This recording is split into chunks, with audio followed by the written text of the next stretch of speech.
दोस्तों 21 जनवरी का the Hindu newspaper analysis and editorial discussion start करेंगे एक इंटरेस्टिंग फैक्ट के साथ में। आप लोग इसको परफेक्शन बोल सकते हैं या फिर मैजिक बोल सकते हैं। किसी काम को जब आप लोग शिद्दत से करते हैं ना यार, वो लोगों को जादू यानी कि मैजिक लगने लगता है। अब यहाँ पर आप लोग देखिए, ये जो वेटर है ये एक टेबल को सही करता है और वो टेबल को ये अकेला ही सही करता है, पूरा शीशा उठाए बगैर, यानी कि वो अपने काम में परफेक्ट हो चुका है। इसको स्टार्टिंग से देखना, आप लोग समझ जाएंगे मेरा बोलने का क्या मतलब है। ये टेबल गंदी थी, इसके द्वारा झाड़ी गई, इसके ऊपर शीशा था, शीशा इसने इस तरीके से घुमा दिया और उसी के घूमते घूमते इसने टेबल की जो चादर थी वो ठीक कर दी।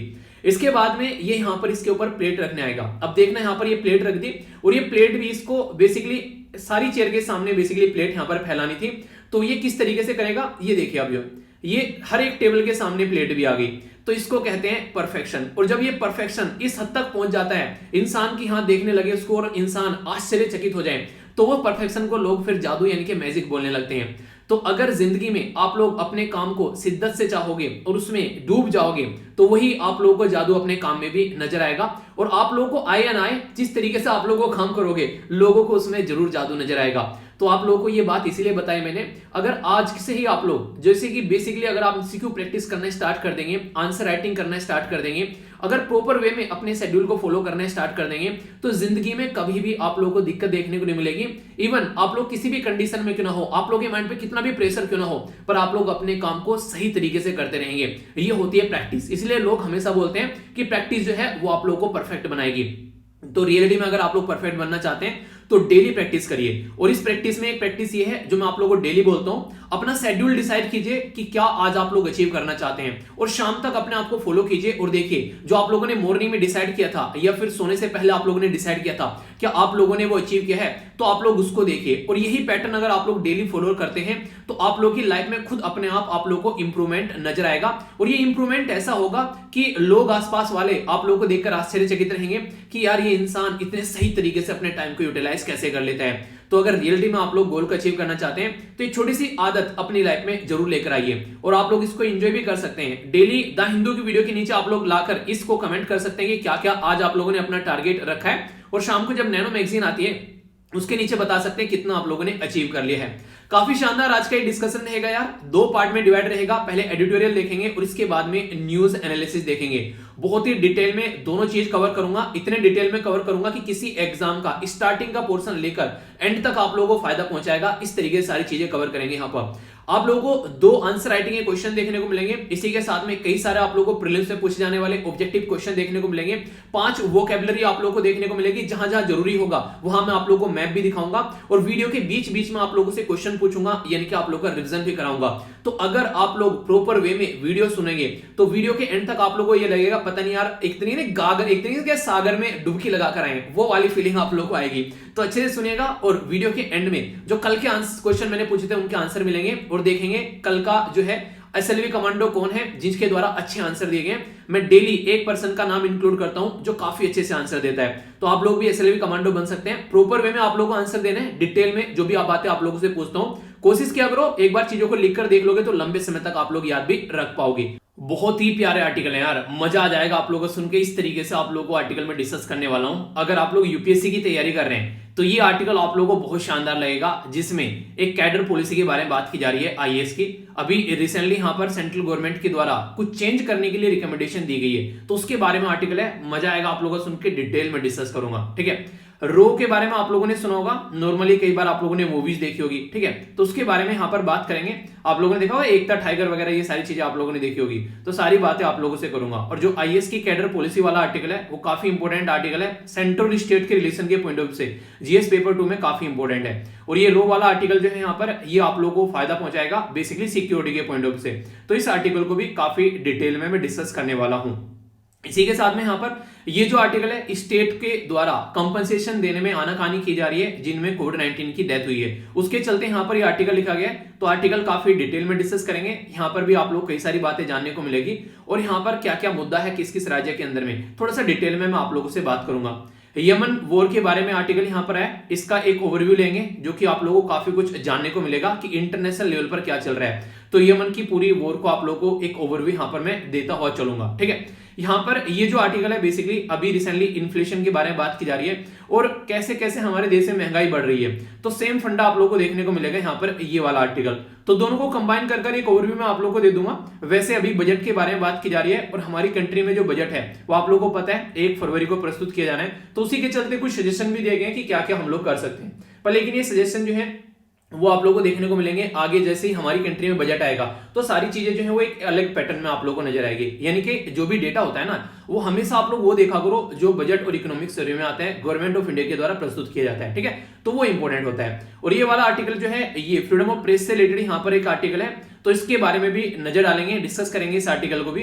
यानी कि सारे के सारे एडिटोरियल जो हैं वो आप लोग कुछ ना कुछ नया सिखा के जाएंगे। और कुछ तो ऐसे हैं जो बहुत इंपॉर्टेंट है जिनको आप लोगों को पता होना चाहिए। आंसर राइटिंग में, एस्से राइटिंग में, इंटरव्यू में या फिर किसी के साथ में डिबेट और डिस्कशन भी आप लोग करना है तो भी आप लोग काफी कुछ यहाँ पर जानने को मिलने वाला है।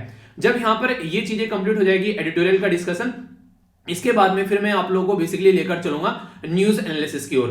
न्यूज एनालिसिस में कई सारे इंपॉर्टेंट पॉइंट हैं यहाँ पर। सबसे पहले तो यहाँ पर जानेंगे फंडामेंटल राइट और डीपीएसपी को फंडामेंटल राइट और फंडामेंटल ड्यूटीज को किस तरीके से प्रस्तुत करने की कोशिश की जाती है गवर्नमेंट के द्वारा। ऐसे आर्टिकल भी हम लोगों ने डिस्कस किए थे। इसी के साथ में सुप्रीम कोर्ट के द्वारा ओबीसी से रिलेटेड जो कोटा था यहाँ पर नीट का, वो अभी यहाँ पर बेसिकली उसको अप्रूव कर दिया गया, तो उसके बारे में बात की जा रही है। ये छोटा सा आर्टिकल यहाँ पर डिफेंस मिनिस्टर थे जो फॉर्मर और गोवा के चीफ मिनिस्टर थे उनके बेटे के बारे में है। हाँ ज्यादा इंपॉर्टेंट नहीं है पर फिर भी थोड़ा सा पता होना चाहिए। बातें करें यहाँ पर तो आप लोगों को काफी जो न्यूज है यहाँ पर ये देखने को मिलेगी। अभी दिल्ली में जो दंगे हुए थे 2020 में, तो उसके ऊपर एक रिपोर्ट यहाँ पर प्रस्तुत की गई है। तो ये तो देखिए किसको सजा दी जा रही है वो सब अपनी जगह है, पर लेकिन इंपॉर्टेंट मुद्दा बनता है। एक बच्चे के द्वारा पूछा गया था सर इंडियन पिनल कोड और सीआरपीसी में क्या डिफरेंस है, तो ये मैं आप लोगों को एक डिफरेंस बताऊंगा ताकि आप लोग चीजों को अंडरस्टैंड कर सकें। तो इंपॉर्टेंट है, हल्का सा नजर इसके ऊपर भी यहाँ पर डालेंगे। इसी के साथ में यहाँ पर ये 26 जो जनवरी की परेड चल रही है उसके बारे में बात की जा रही है, देखेंगे थोड़ा। इसी के साथ में यहाँ पर आज की डेट में हमारी कंट्री में अगर आप लोगों को कोई प्रोजेक्ट इंप्लीमेंट करना है तो इन्वायरमेंट क्लियरेंस चाहिए। तो यहाँ पर हम लोग बात करेंगे इन्वायरमेंट इंपैक्ट असेसमेंट के बारे में, तो अभी क्यों न्यूज में है उसके बारे में समझेंगे। नेक्स्ट यहाँ पर बात की जा रही है ब्रह्मोस के बारे में, तो जानेंगे ब्रह्मोस क्यों न्यूज में है, ये एक इंपॉर्टेंट टॉपिक आप लोगों का बन जाता है। इसी के साथ में फॉर्मर जो जज हैं रिसेंटली हमारे बीच में नहीं रहे, तो पर्सन स्पेसिफिक न्यूज में भी आप लोगों से क्वेश्चन बन जाता है, पर लेकिन इंपॉर्टेंट बात यह है कि इनकी आत्मा को शांति मिले। बाकी तो न्यूज यूज तो अपनी जगह पर। हाँ ये है कि क्वेश्चन जो है कि पर्टिकुलर आ जाता है कि किस पर्टिकुलर जो फील्ड से रिलेटेड थे ये पर्सन, ओके। इसी के साथ में यहाँ पर जो यूएसए और यूएसआर की जो बात चल रही है ये आप लोगों को देखने को मिलेगी थोड़ी, और यहाँ पर क्या चल रहा है यूएई के अंदर, तो ये एडिटोरियल के अंदर मैं कवर करूंगा ही, तो वहां पर आप लोग काफी कुछ जानने को मिलेगा। इसी के साथ में साउथ चाइना सी में फिर से यहाँ पर दिक्कतें देखने को मिल रही है, तो उसके बारे में बात की जा रही है। और ये हवाना सिंड्रोम क्या होता है इसके बारे में आप लोगों से बात करूंगा, तो ये भी आप लोगों को यहाँ पर जानने को मिलेगा, ठीक है। फिर इसके के साथ में फिर आप लोगों को आज के एसएलवी जो यहाँ पर कमांडो कौन है उनके बारे में हम लोग जानेंगे। इसी के साथ में क्वेश्चन जो मैंने आप लोगों से पूछे थे उनके आंसर आप लोगों को दूंगा। और नेक्स्ट यहाँ पर वीडियो के एंड में आप लोगों को वोकैबुलरी भी देखने को मिलेगी। तो कुछ ऐसा यहाँ पर ये कंप्लीट डिस्कशन आप लोगों के सामने आने वाला है। तो कहने का मतलब ये कि टकटकी लगाकर देखेगा, बहुत कुछ आप लोगों को जानने को मिलेगा।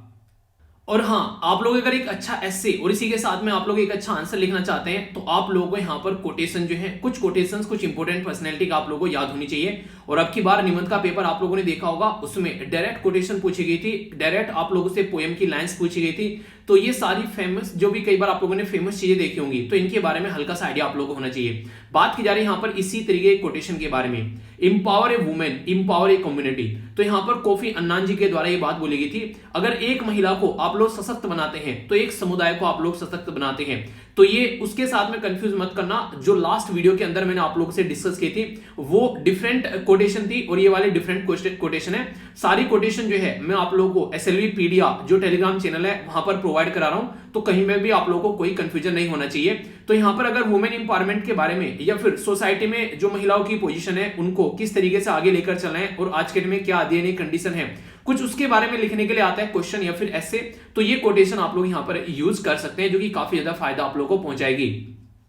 इस कोटेशन के साथ में कंफ्यूज मत करना, कल मैंने जो डिस्कस की थी इसमें था you educate a man, you educate a man, और यू एजुकेट ए वुमेन तो यू एजुकेट ए जनरेशन। तो ये थी यहाँ पर ब्रिंगम के द्वारा यहाँ पर ये बोली गई थी। तो इसके साथ में कंफ्यूज मत करना जो आज की कोटेशन है, ठीक है, मिलती जुलती है पर लेकिन आप लोग कंफ्यूजन नहीं होना चाहिए। क्वेश्चन आप लोगों के सामने ये शाम को 8:30 बजे जो आप लोग की वीडियो आती है उससे ये क्वेश्चन पूछे गए हैं, डिटेल में टॉपिक मैंने डिस्कस किए थे, तो देखता हूं किस तरीके से आप लोगों ने टॉपिक सुने। डायरेक्ट किसी भी एग्जाम में आप लोगों से क्वेश्चन बन सकते हैं। बात की जा रही है यहाँ पर ओर्सिस आरिक्स के बारे में। ये एक मिशन था, किस पर्टिकुलर कंट्री के द्वारा ये मिशन छोड़ा गया था और किसके लिए छोड़ा गया था ये भी आप लोग बताइए, क्योंकि मैंने आप लोगों को यहाँ पर इसके बारे में बात की थी। तो इंडिया, चाइना, यूएसए या फिर रसिया, और किस स्पेस एजेंसी के द्वारा छोड़ा गया था ये भी आप लोग बता सकते हैं। नेक्स्ट इंपॉर्टेंट क्वेश्चन आप लोगों के सामने यहां पर निकल कर आता है। Ministry of commerce and industry के द्वारा अभी नेशनल स्टार्टअप अवार्ड यहां पर दिए गए, तो यहां पर क्या यही मिनिस्ट्री देती है फिर कोई और मिनिस्ट्री देती है ये आप लोगों को बताना है। बोला जा रहा है कि अनाउंस किया गया 16 जनवरी को और सेलिब्रेट किया जाता है नेशनल स्टार्टअप डे के तौर पर। यहां पर हम लोगों ने अभी देखा कि ये 16 जनवरी नेशनल स्टार्टअप डे के रूप में सेलिब्रेट करना स्टार्ट किया गया है। स्टार्टअप इनिशिएटिव जो है हमारी कंट्री में 2015 में लॉन्च किया गया था। तो पूरा टॉपिक डिटेल में मैंने आप लोगों से कवर किया था। आई होप कि आप लोगों के माइंड में क्लैरिटी होगी और आप लोग क्वेश्चन को अच्छे से अटेम्प्ट करोगे। एक और क्वेश्चन यहां पर मैंने आप लोगों से जैद जो तलवार इसके बारे में डिस्कस की थी। बायलैटरल नेवल एक्सरसाइज है इंडिया, और इसी के साथ में यहां पर आप लोगों को देखने को मिलती है कि यहां पर कौन सी कंट्री है ये आप लोगों को बताना है, ठीक है। तो यहां पर जो गल्फ कोऑपरेशन काउंसिल है उससे रिलेटेड आप लोग इसको कनेक्ट कर देख सकते हैं। ईरान, इराक, सऊदी अरेबिया या फिर यूएई। तो ये सही आंसर क्या होगा इस क्वेश्चन का, सही आंसर दीजिए, देखता हूं कौन कौन सही आंसर यहां पर देता है। एक और क्वेश्चन है यहां पर जो रिसेंटली अभी काफी ज्यादा न्यूज में था, ये आप लोगों का एक मैप बेस्ड क्वेश्चन भी हो जाएगा, ठीक है। कई सारे बच्चे बोल रहे हैं कि सर मैप बेस्ड क्वेश्चन नहीं मिलता है यार, डेली आप लोगों को इतने सारे मैप वीडियो में दिखाता हूं, पर अगर आप लोगों को लगता है अलग से मैप बेस्ड क्वेश्चन चाहिए तो बताइए, एक अलग से भी मैं क्वेश्चन डाल दिया करूंगा डेली मैप का, जैसे पहले डाला करता था। अगर आप लोगों को लगता है चाहिए तो यस लिख देना, अगर नहीं चाहिए तो जैसा चल रहा है ऐसे चाहिए तो फिर नो लिख देना, आप लोग बता सकते हैं, ठीक है। इसके बारे में जरूर बताना, क्योंकि रेगुलरली इस तरीके कई सारे बच्चे बोलते हैं कि सर मैप बेस्ड क्वेश्चन एक डाल दिया करो, हम डेली मैप में देखेंगे, ठीक है। तो बताना इसके बारे में, क्वेश्चन डाल दो, मुझे कोई दिक्कत नहीं है, ठीक है। बात करते हैं यहां पर आइलैंड टोंगा के बारे में। तो आइलैंड ऑफ टोंगा ये अभी रिसेंटली काफी ज्यादा न्यूज में था। तो ये कहां पर लोकेटेड है, कहां पर सिचुएटेड है? बोला जा रहा है अटलांटिक ओशन में या फिर इंडियन ओशन में, पैसिफिक ओशन में या फिर आर्टिक ओशन में। तो सही आंसर क्या है? ए, बी, सी या फिर डी। तो देखता हूं कौन कौन से आंसर देता है। जिसने भी ढंग से वीडियोस देखी होंगी वो जरूर इसको अटेम्प्ट कर पाएगा, और अगर नहीं आंसर दे पा रहे हो तो इसका मतलब ढंग से नहीं देखिए, चीजों को ढंग से रिवाइज करो और फिर चीजों को आगे लेकर चलना, ओके। ये वाला आर्टिकल आप लोगों को ध्यानचंद बन के सुनना है, क्योंकि आगे अगर आप लोग यहाँ पर यूपीएससी की प्रिपरेशन कर रहे हैं तो आप लोगों को पर्सनल लाइफ में भी काफी ज्यादा फायदा यहाँ पर पहुंचाने वाला होगा। तो आप लोगों को एग्जाम के लिए तो इंपॉर्टेंट ही है, वैसे भी आप लोगों को यहाँ पर पता होना चाहिए। दीपक रावत सर की वीडियो आप लोगों ने कई बार देखी होगी। यहाँ पर एक ऐसे नहीं, इनको देखने के बाद में कई सारे लोग फील करते हैं कि हाँ यार आईएएस ऑफिसर हो तो ऐसा हो, पर लेकिन क्या प्रॉब्लम फेस करनी पड़ती है आईएएस ऑफिसर को, तो कई सारी बातें मैं आप लोगों से यहाँ पर शेयर करने वाला हूँ। आखिर ये आर्टिकल न्यूज में क्यों आया है और क्या है यहाँ पर ये कैडर पॉलिसी, तो वो हम लोग यहाँ पर जानेंगे, डिटेल में समझेंगे इसके बारे में। सबसे पहले आप लोगों को ये पता होना चाहिए हमारी कंट्री में जो father of modern Indian civil services किसको बोला जाता है? सरदार वल्लभ भाई पटेल जी को बोला जाता है। इन्हीं के द्वारा काफी बड़ा समर्थन किया गया था जब हमारी कंट्री में आईएएस यानी कि इंडियन एडमिनिस्ट्रेटिव सर्विस, आईपीएस यानी कि इंडियन पुलिस सर्विसेज और ऑल इंडिया जो सर्विसेज होती हैं, ये यहाँ पर बेसिकली हमारी कंट्री में ऐसी सर्विसेज होती हैं जो कि पूरे देश को बांध कर रखती हैं। अगर आप लोग यूपीएससी की प्रिपरेशन कर रहे हैं तो आप लोगों को पता होगा यूपीएससी एग्जाम कंडक्ट कराती है, उसमें आप लोगों को प्रीलिम्स देना होता है, मेंस देना होता है और इसके बाद में इंटरव्यू देना होता है।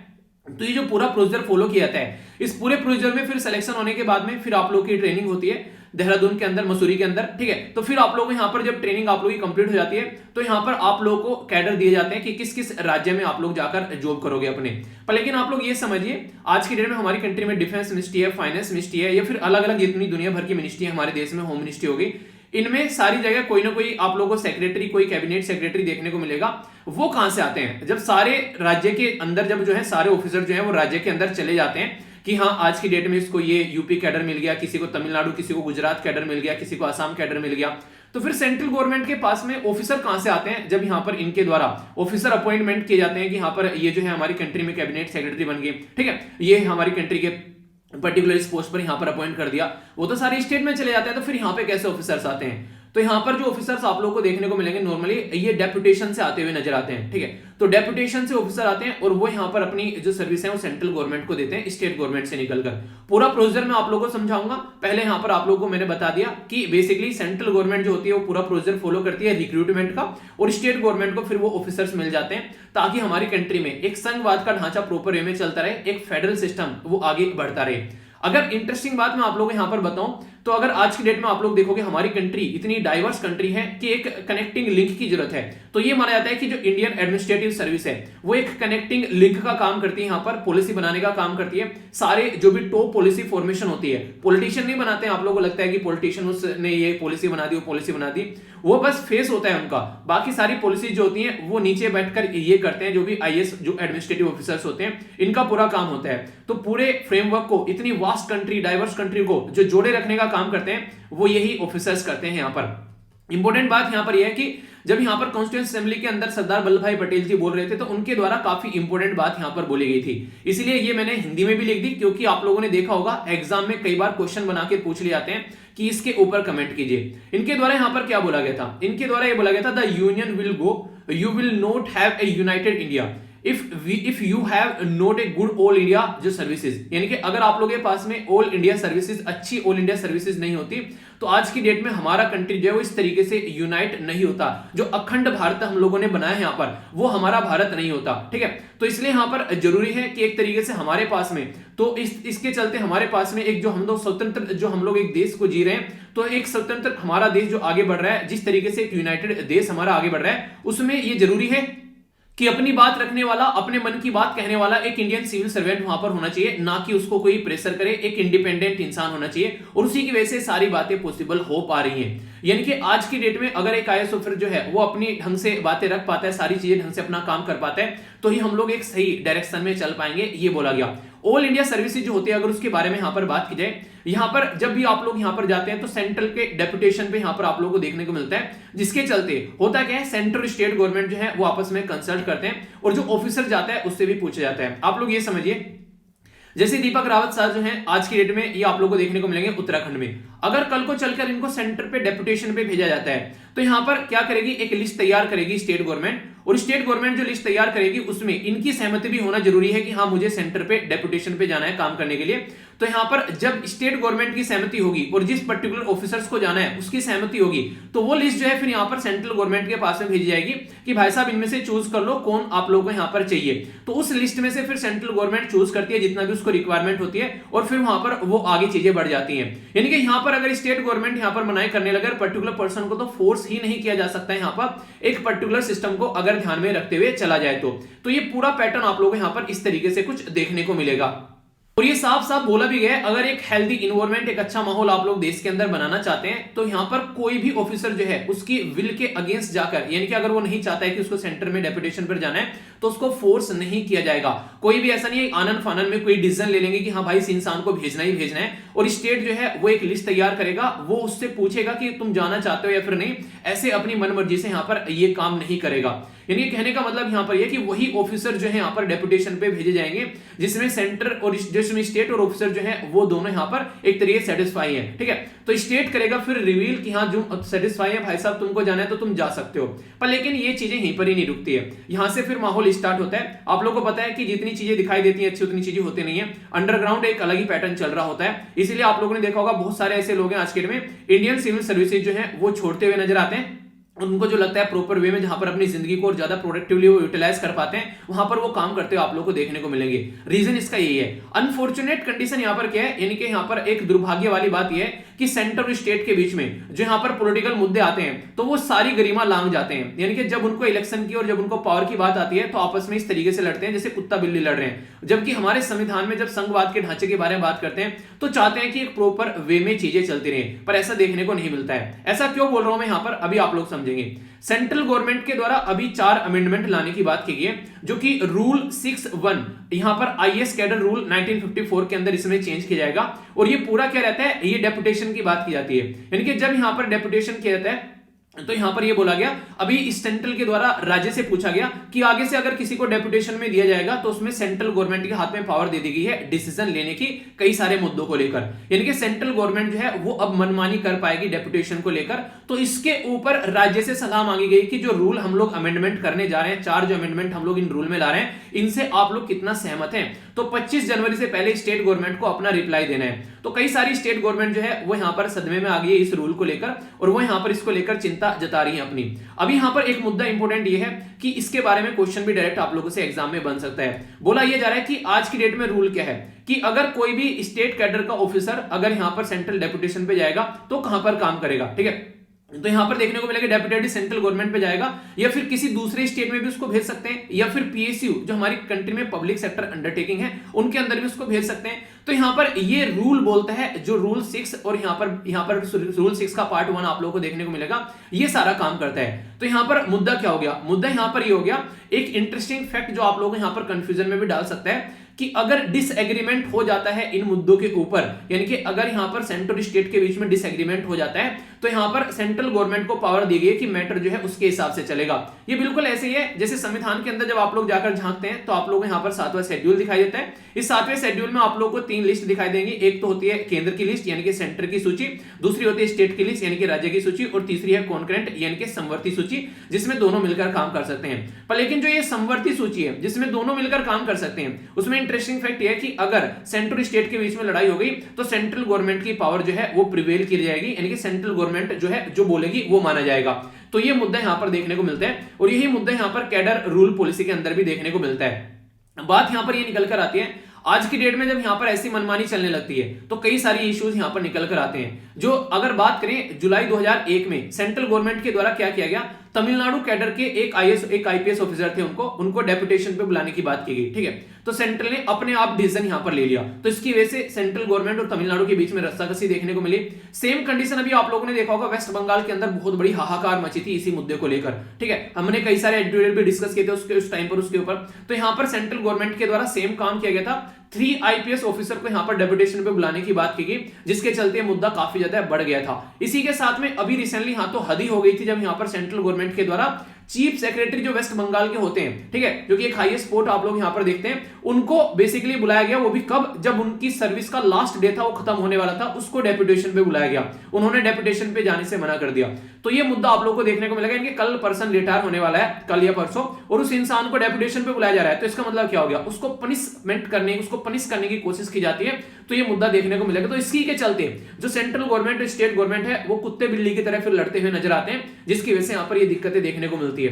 तो यानी कि यहां पर एक अपनी गरिमा लांघते हुए नजर आएंगे यहां पर जब ऐसी सिचुएशन देखने को मिलती है। और ये सारी क्या चीजें होती हैं, ये सारी होती है बदले की भावनाएं, यानी कि सामने वाले पर्सन को सबक सिखाने वाली बात यहां पर आप लोगों को देखने को मिलती है। ऐसा ही यहां पर देखने को मिलता है, ऐसा नहीं कि सेंट्रल गवर्नमेंट ही ऐसी हरकतें करती है, स्टेट गवर्नमेंट भी हरकत करती है। अगर कोई ऑफिसर जो है वो डेपुटेशन पे जाना चाहता है और उसकी स्टेट गवर्नमेंट के साथ में अच्छी नहीं बनती है, तो यहां पर स्टेट गवर्नमेंट फिर उसका नाम बेसिकली रिलीज नहीं करती है, उसको आगे नहीं जाने देती है बदले की भावना से। ऐसा ही एक ऑफिसर देखने को मिला था, सीनियर ऑफिसर तमिलनाडु के अंदर में, ऐसे ही एक इशू यहां पर निकल कर आया था। उनके द्वारा सीबीआई को ज्वाइन करने की बात की गई थी, सेंट्रल ब्यूरो ऑफ इन्वेस्टिगेशन को, पर लेकिन उनको बेसिकली स्टेट गवर्नमेंट के द्वारा क्लियरेंस ही नहीं दिया जा रहा था। तो यानी कि स्टेट गवर्नमेंट भी यहां पर बदले की भावना से कई बार ऐसे काम करती हुई नजर आती है। अब यहां पर पिस्ता कौन है, पिसे का बेचारा कौन, पिसे का बेचारा बीच में आईएएस ऑफिसर। तो ये कंडीशन आप लोगों को देखने को मिलेगी। तो इसलिए कमर कस लीजिए यहां पर, और भी कई सारे इश्यूज आप लोगों को देखने को मिलते हैं। जो यहां पर 4 अमेंडमेंट इनके द्वारा करने की बात की जा रही है, तो 2 अमेंडमेंट तो ऐसे हैं, चलो ठीक है वो हो जाएंगे, कोई दिक्कत नहीं है, पर लेकिन 2 अमेंडमेंट ऐसे हैं जो कि राज्य गवर्नमेंट की भुएं सुकोड़ रहे हैं, यानी कि राज्य गवर्नमेंट को टेंशन में ला रहे हैं। पहला अमेंडमेंट क्या है, पहला अमेंडमेंट यहां पर ये बोलता है कि स्टेट गवर्नमेंट जो है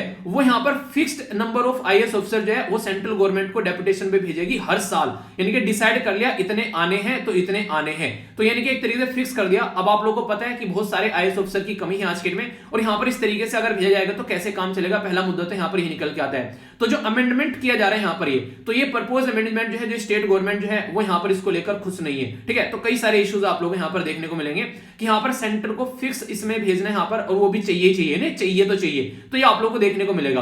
तो स्टेट गवर्नमेंट जो है वो आईएएस ऑफिसर जो है वो सेंट्रल डेपुटेशन पे जब भेजता है यहां पर, ठीक है, तो उनकी विश होना जरूरी है। तो यहां पर सेंट्रल डेपुटेशन पे अगर जा रहा है, पता चला किसी की विश भी नहीं है, तो फिक्स नंबर कहां से निकाल कर लेकर आएंगे। अभी हमारे देश में कई सारी कंडीशन है, आज के में पुअर वर्किंग कंडीशन देखने को मिलेगी अगर आप लोग जूनियर लेवल पर रहते हैं, ठीक है, और कई बार उल्टे सीधे जिनमें कोई क्लैरिटी नहीं होती, ऐसे डिसीजन लिए जाते हैं यहां पर सीनियर पोस्ट पर, की पता नहीं है कि नीचे क्या चल रहा है, ठीक है। Lack of security of tenure आप लोगों को देखने को मिलेगा, जिसकी वजह से आज के में शॉर्टेज है। आईएएस की शॉर्टेज इसलिए भी हो गई है क्योंकि लोग जो है इससे ज्यादा लुक्रेटिव अपना प्राइवेट सेक्टर में जॉब करना ज्यादा पसंद कर रहे हैं, क्योंकि जिस पर्पज पर्पज के लिए यहाँ पर आईएएस ऑफिसर बनते हैं उस पर्पज को उनका फिलफिल नहीं होने देता है। यानी कि आप लोग पूरे डेडिकेशन के साथ में जा रहे हैं, करप्शन को हटा देंगे, ये चीजें चेंज कर देंगे, वो चीजें चेंज कर देंगे, पर रियलिटी में इतना आसान नहीं होता है। अंदर जाकर बहुत सारे ऐसे इश्यूज होते हैं जो कि टैकल करने होते हैं। यहाँ पर पॉलिटिशियन जो होते हैं वो मालिक होते हैं और वो सर पर बैठे होते हैं सारे एडमिनिस्ट्रेटिव ऑफिसर के, तो उनको अपने हिसाब से चलाने की कोशिश की जाती है।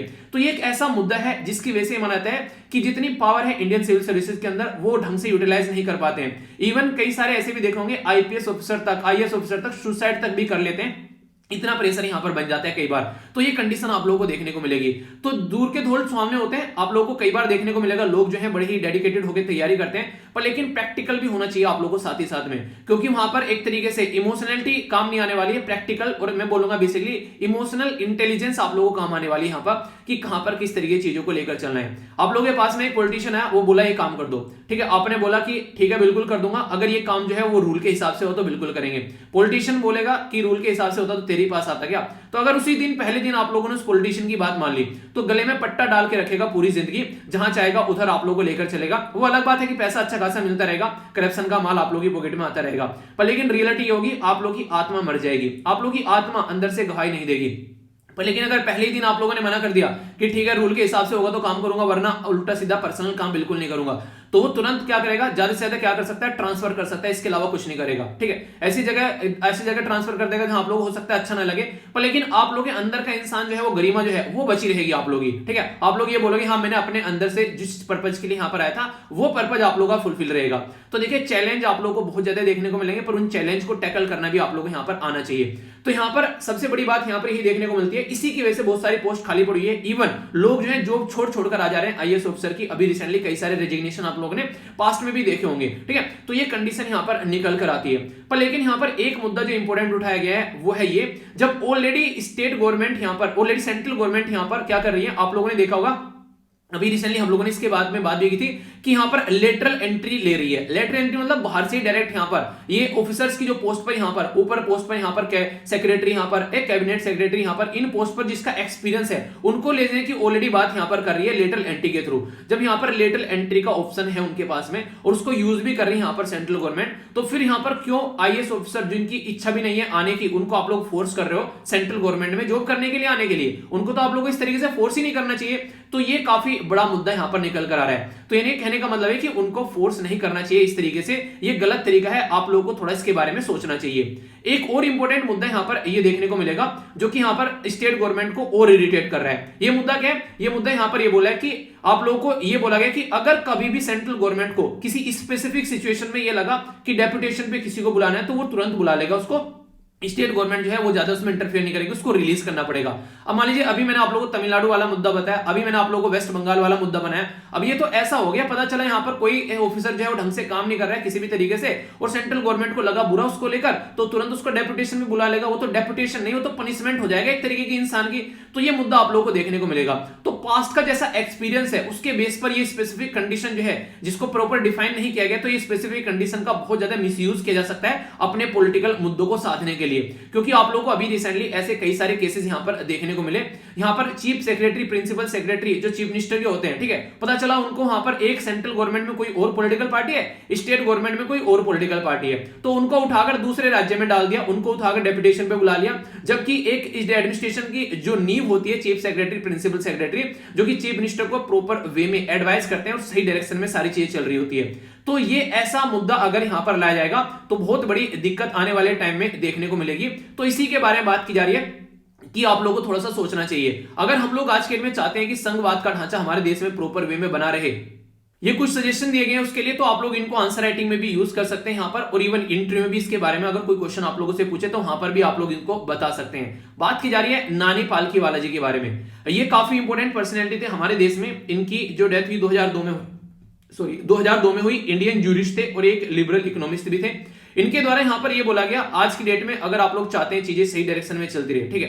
तो यहां पर एक वॉइसराय वाली टेंडेंसी, मेंटेलिटी आप लोगों की नहीं होनी चाहिए। यानी कि कहने का मतलब यहां पर यह था कि अगर देश को चाहते हैं तो देश के हित में आप लोगों को काम करना पड़ेगा, ठीक है। तो एक मोरालिटी रखनी पड़ेगी यहां पर सेंटर को, तभी जाकर चीजें आगे बढ़ पाएंगी, तभी जाकर यहां पर सेंटर और स्टेट गवर्नमेंट जो है वो ढंग से काम कर पाएंगी। तो कॉन्स्टिट्यूशनल एक मोरालिटी होनी चाहिए, ठीक है, जस्टिस और फेयरनेस होना चाहिए स्टेट की तरफ, यानी कि स्टेट को ये बोले कि स्टेट तो मेरे नीचे आता है और स्टेट को दबा कर रखा जाए, तो ऐसा नहीं है भाई साहब। हमारी कंट्री में फेडरलिज्म यानी कि संघवाद का ढांचा है और ये कोऑपरेटिव है, यानी कि संघवाद का ढांचा मिलकर काम करेंगे तभी आगे बढ़ेगा। तो इसलिए यहां पर जबरदस्ती स्टेट गवर्नमेंट के साथ में सेंट्रल गवर्नमेंट को नहीं करनी चाहिए।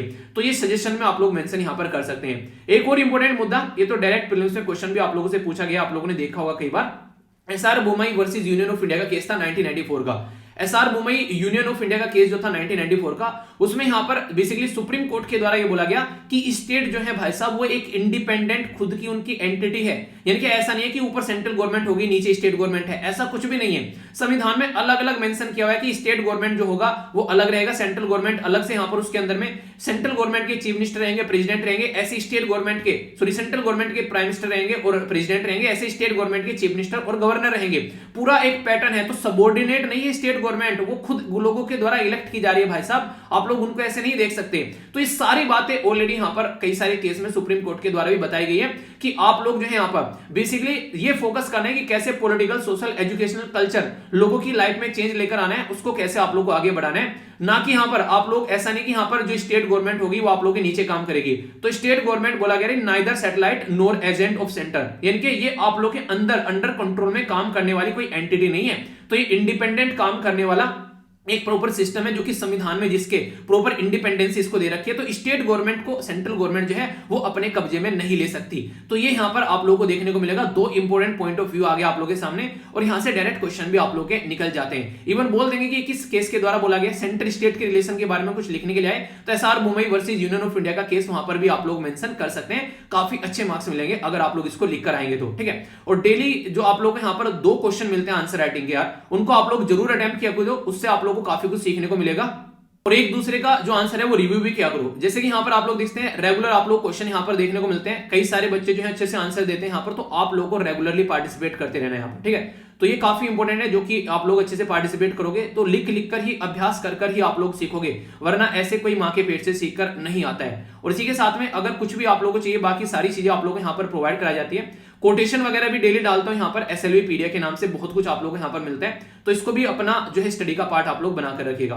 अब इंपॉर्टेंट मुद्दा यहाँ पर क्या है कि सरदार पटेल साहब के द्वारा जो बोला गया था वो बोला गया था किसके बारे में, बोला गया था कि हमारी कंट्री में ऑल इंडिया सर्विस जो है तो यहां पर किसी लिए लेकर आई गई थी ताकि हमारी कंट्री में एक प्रॉपर वे में देश जो आगे बढ़ सके। तो यहां पर ये बोला जा रहा है कि हमको सरदार पटेल जी की जो उनके द्वारा उम्मीद लगाई गई थी, उनके द्वारा जो मतलब एक तरीके से उनके द्वारा जो सोचा गया था, एक तरीके से सलाह दी गई थी, उसको ध्यान देना चाहिए कि हम लोग किस लिए ऑल इंडिया सर्विस बना के लेकर आए थे। एक फेडरल सिस्टम को हम लोग को आगे लेकर चलना चाहिए। सेंटर और स्टेट की कुत्ते बिल्ली की लड़ाई में यहां पर इसको ताव पर हम लोग को नहीं लगाना चाहिए। अगर लग रहा है कि कोई लड़ाई लग भी रही है तो उसको प्रॉपर मिलकर आप लोग देश के हित में रहते हुए आप लोग इसका सोल्यूशन निकालना पड़ेगा, कोऑपरेटिव फेडरलिज्म के साथ में, यानी कि सहकारी संघवाद के ढांचे के साथ में काम आप लोग यहां पर करना पड़ेगा, तभी एक सही सॉल्यूशन आप लोग का निकलता हुआ नजर आएगा। तो ये बातें यहां पर इसमें कंप्लीट बताई गई हैं। आई होप कि आप लोगों के माइंड में एक एक पॉइंट क्लियर हो गया होगा। अगर कहीं पर भी कोई भी डाउट आप लोगों को लगता है तो आप लोग उसको पूछेगा जरूर, वो डाउट आप लोगों के माइंड में कंप्लीट क्लियर होना चाहिए। वो डाउट एक एक पॉइंट आप लोगों को अगर पता रहेगा तो आप लोग उसको लिख भी पाएंगे और एग्जाम में तो सही है, आप लोग लाइफ में अगर एक आईएएस ऑफिसर बनना चाहते हैं या फिर एक सिविल सर्विसेज में आप लोग जाना चाहते हैं तो ये सारी चीजें आप लोग को पता होनी चाहिए। तो अपनी राय आप लोग कमेंट बॉक्स में लिखिएगा कि ये सही किया सेंट्रल गवर्नमेंट के द्वारा या फिर सेंट्रल गवर्नमेंट के द्वारा गलत किया गया, आप लोगों की क्या राय है, तो कुछ शब्दों में आप लोग अपनी राय यहां पर बता सकते हैं। एक छोटा सा पर इंपॉर्टेंट आर्टिकल है, यहां पर बात की जा रही है फ्रीडम ऑफ प्रेस के बारे में। तो जीएस पेपर 2 के अंदर आप लोगों को यहां पर बन जाएगा बेसिकली ये इंपॉर्टेंट जो आर्टिकल, तो इसके बारे में याद रखिएगा। सिलेबस अपने पास में रखा करो। कई सारे बच्चे बोल रहे हैं सर सिलेबस की कॉपी प्रोवाइड करा दो, ठीक है, आप लोगों को टेलीग्राम पर प्रोवाइड करा दूंगा सिलेबस की पूरी कॉपी, उसको आप लोग देख लीजिएगा, ठीक है। तो पूरा डिटेल में सिलेबस पूरा प्रोवाइड करा दूंगा टेलीग्राम पे, जो स्टडी लवर वीर के नाम से टेलीग्राम है, ठीक है। तो वहां पर आप लोगों को मिल जाएगी, उसको आप लोग देख लीजिएगा और प्रिंट आउट निकाल कर अपने पास में रखिएगा, ओके। ये जरूर याद रखना आप लोग। अगर कोई आप लोगों से पूछ ले हमारे संविधान में कहीं डायरेक्ट लिखा है फ्रीडम ऑफ प्रेस के बारे में, तो आप लोग क्या बोलोगे, यस या फिर नो? बताइए यस या फिर नो। पहले वीडियो को पॉज करके इसका आंसर दीजिए तो आप लोग जानने को मिलेगा। यस या फिर नो नहीं लिखा हुआ है संविधान में डायरेक्ट कहीं भी। आप लोग अगर संविधान के अंदर जाएंगे तो पार्ट 3 में आप लोगों को फंडामेंटल राइट देखने को मिलेंगे। फंडामेंटल राइट में आर्टिकल 12 से लेकर आर्टिकल 35 तक ये अनुच्छेद दिए हुए हैं। इस अनुच्छेद में जब आप लोग अंदर जाकर झांकोगे तो आप लोग को आर्टिकल 19 देखने को मिलेगा, और आर्टिकल 19 को 1 को जब एक्सप्लेन किया गया तो उसकी एक्सप्लेनेशन में से कोर्ट के द्वारा यहां पर क्या निकाला गया, प्रेस निकाला गया, कि जब यहां पर फ्रीडम की हम लोग बात कर रहे हैं तो उस फ्रीडम के अंदर से आप लोगों को फ्रीडम ऑफ प्रेस भी देखने को मिलेगा। यानी कि डायरेक्टली संविधान में मेंशन नहीं किया गया है, यहां पर निकालकर आप लोग उसको लेकर आते हैं। तो आर्टिकल 19 का फर्स्ट का ए जो है उसमें फ्रीडम के बारे में बात की जा रही है, तो वहीं से आप लोगों की फ्रीडम ऑफ प्रेस जो है वो निकल कर आती है। और इसमें लिखा हुआ क्या है, आर्टिकल 19 के जो फर्स्ट के ए में आप लोग जाएंगे to freedom of the speech and expression, तो वहां पर बस ये लिखा हुआ है, आप लोग का प्रेस के बारे में मेंशन नहीं है। पर जब स्पीच एक्सप्रेशन की हम लोग बात करें तो इसका मतलब क्या हो गया, इसका मतलब ये भी हो गया कि फ्रीडम ऑफ प्रेस के बारे में यहां पर बात की जा रही है। तो फ्रीडम ऑफ प्रेस एब्सोल्युटली यहां पर आप लोगों को नहीं देखने को मिला कि ये एब्सोल्यूट है कि आप लोग हमेशा आप लोग यहां पर इसको एंजॉय कर सकते हो, नहीं, इसके ऊपर भी कुछ ना कुछ प्रतिबंध लगाए गए हैं भाई साहब। आर्टिकल 19 के जब 2 में आप लोग जाएंगे तो इसके ऊपर प्रतिबंध भी रखे गए हैं, जैसे कि संप्रभुता, देश की सोवरेनिटी और इंटीग्रिटी के, एकता के, अखंडता के बारे में कोई बात करेगा, स्टेट की सिक्योरिटी को अगर गलत नुकसान पहुंचाने की कोशिश करेगा, अगर अच्छे रिलेशन जो है उनको बिगाड़ने की कोशिश करेगा, पब्लिक ऑर्डर को मेंटेन रखने के बजाय उसको खराब करने की कोशिश करेगा, कंटेम्प्ट ऑफ कोर्ट करेगा, डिफेमेशन, किसी की इंसल्ट करने की कोशिश करेगा, या फिर किसी भी तरीके से यहां पर समाज में कुछ गलत तरीके से, गलत भावना से लेकर लोगों को उकसाने की कोशिश करेगा, तो यहां पर आप लोग की जो फ्रीडम है वो फ्रीडम यहां पर नहीं रह जाएगी।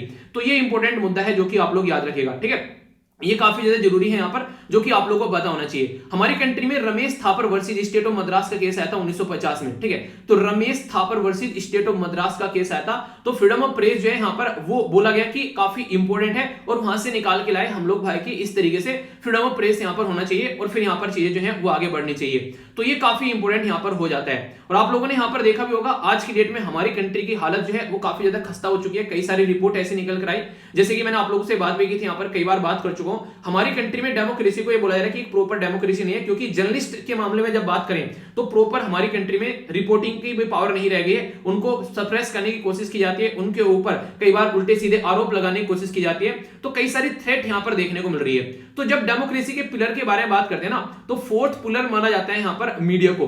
फोर्थ पिलर यानी कि 3 पिलर कौन से इसके अलावा वो आप लोगों को बताना है, इंपॉर्टेंट है, ये छोटे छोटे क्वेश्चन आप लोगों को पता होना चाहिए, ठीक है। फिर कल आंसर बताऊंगा तो बता दूंगा, पार्टिसिपेट किया करो यार, पार्टिसिपेट करने में कुछ नहीं जा रहा है, पार्टिसिपेट करोगे तो चीजें अच्छे से लेकर आप लोग चल पाओगे, ठीक है। तो ये याद रखिएगा। अभी ये क्यों आ गया न्यूज में, ये न्यूज में इसलिए आ गया क्योंकि कश्मीर का जो प्रेस क्लब है उसको अभी रिसेंटली बंद कर दिया गया है, ठीक है। तो कश्मीर का जो प्रेस क्लब है उसको बंद कर दिया गया है। तो यहां पर ये माना जा रहा है कि अब जम्मू एंड कश्मीर के अंदर में जो प्रेस चल रही थी, वहां पर जो इंडिपेंडेंट चीजें चल रही थी वो कैसे काम करेगी। तो इसके चलते यहां पर ये काफी बड़ा एक मुद्दा देखने को मिला। तो एडिटर गिल्ड ऑफ इंडिया जो है उसके द्वारा यहां पर इसके ऊपर एक कंसर्न दिखाया गया है, यानी कि हमारी कंट्री में पूरी जो एडिटर गिल्ड है, जो एक ग्रुप है, उनके द्वारा कंसर्न दिखाया गया है कि अब कैसे इंडिपेंडेंट तरीके से कश्मीर के अंदर ये सारी चीजें चल पाएंगी। यानी कि अगर आप लोग यहां पर फ्रीडम ऑफ प्रेस ही नहीं रहने दोगे तो फिर कैसे चीजें यहां पर बन पाएगी, उनका जो बातें कौन रखेगा, कल को किस तरीके से यहां पर क्या क्या मुद्दे हो रहे हैं, तो सारी बातें एक तरीके से मीडिया ही नहीं होगी।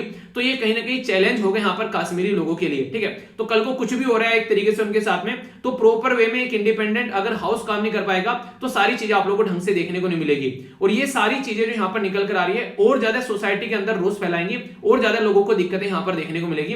तो ये मुद्दे यहां पर बोले गए हैं। तो फ्रीडम ऑफ प्रेस के बारे में अगर कुछ लिखने के लिए आ जाए तो जो बातें मैंने आप लोगों को बताई है ये काफी इंपॉर्टेंट है, जिसके बारे में आप लोग याद रखिएगा, ठीक है। तो इंपॉर्टेंट आर्टिकल था पर छोटा था, पर लेकिन सत सैया के दोहरे जो नाविक के तीर देखन में छोटे लगत घाउस करत गंभीर, तो वही बातें आप लोगों को यहाँ पर देखने को मिलेगी। तो छोटा आर्टिकल है पर लेकिन गंभीर आर्टिकल है, ठीक है।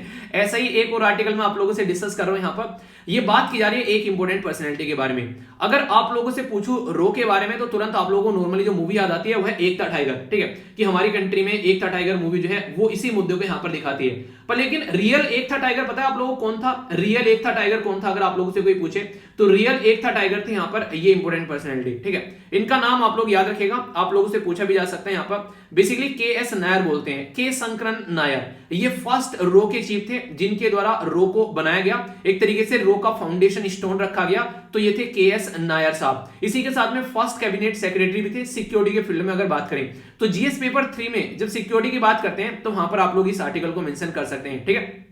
अभी मुद्दा क्या है? मुद्दा यहां पर यह कि हर साल 20 जनवरी को क्या होता था, के.एस. नायर साहब की याद में एक मेमोरियल लेक्चर यहां पर बेसिकली लिया जाता था। 2007 से यहां पर स्टार्ट किया गया था। क्यों?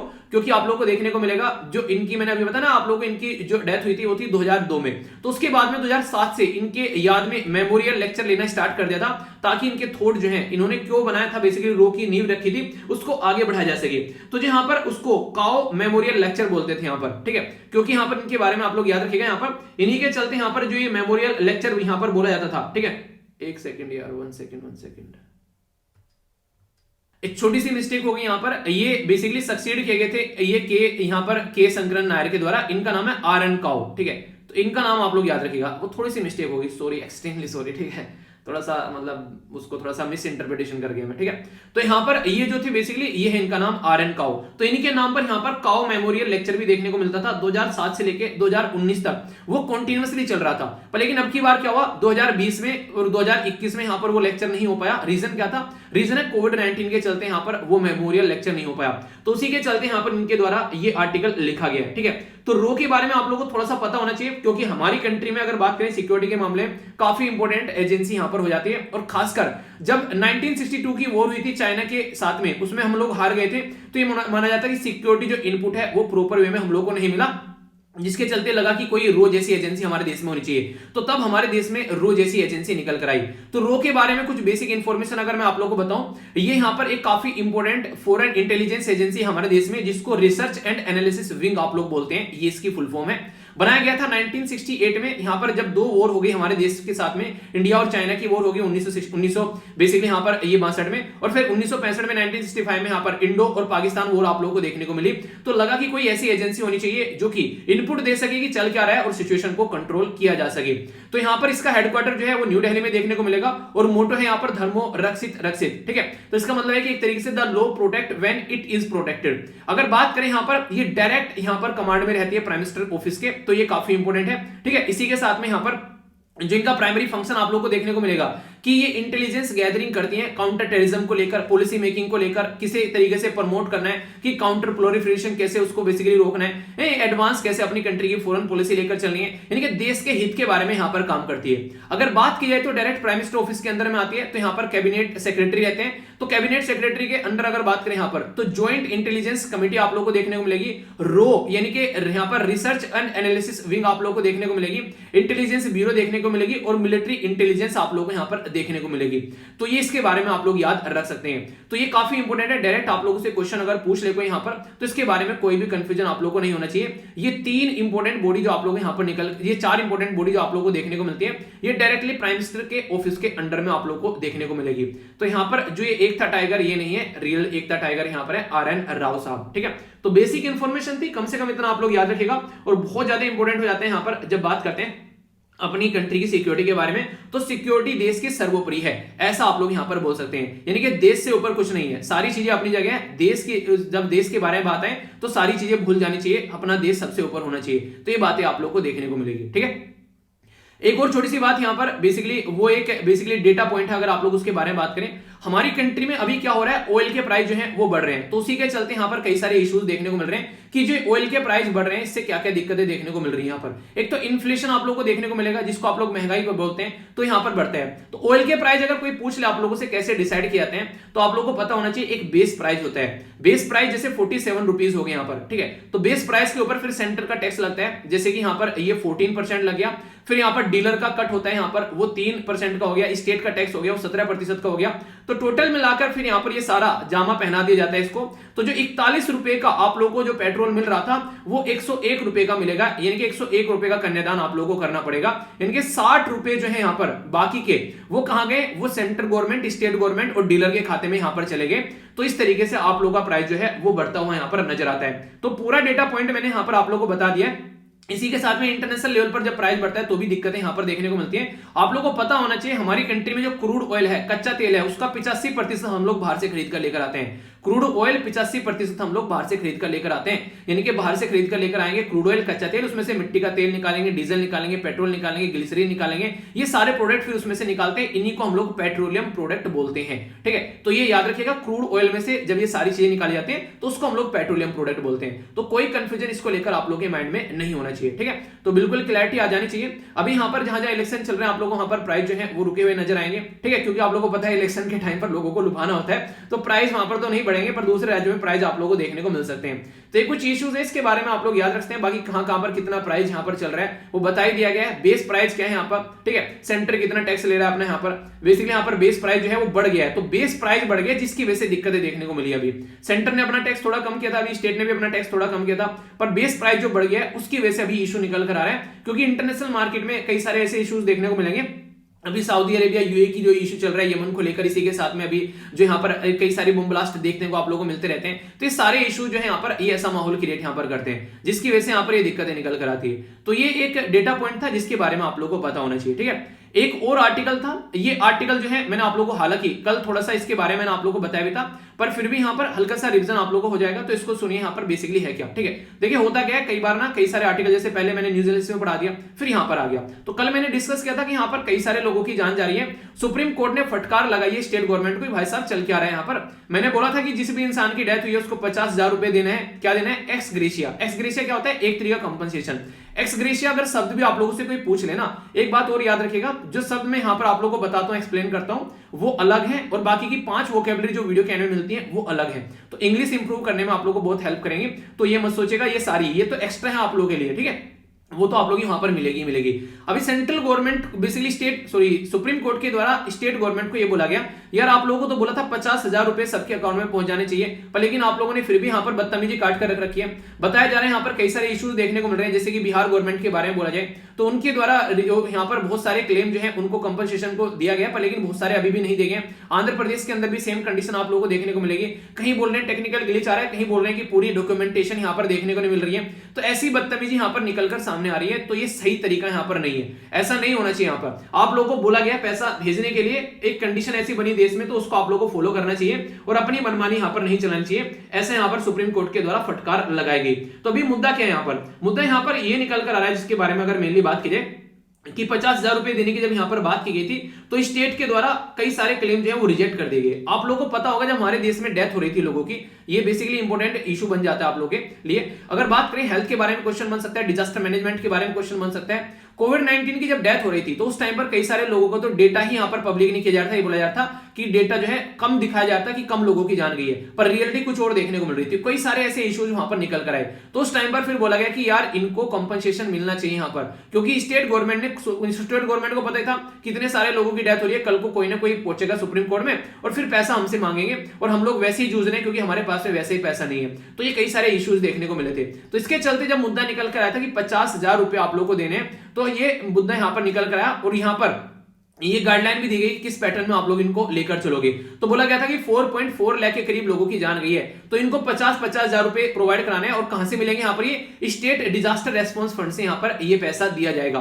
स्टेट डिजास्टर रेस्पॉन्स फंड जो है यहाँ पर ये काफी इंपॉर्टेंट है, यहाँ पर बेसिकली बनाया गया था डिजास्टर मैनेजमेंट एक्ट के थ्रू, जो कि 2005 में लाया गया था और 13th फाइनेंस कमीशन के द्वारा इसकी रिकमेंडेशन दी गई थी।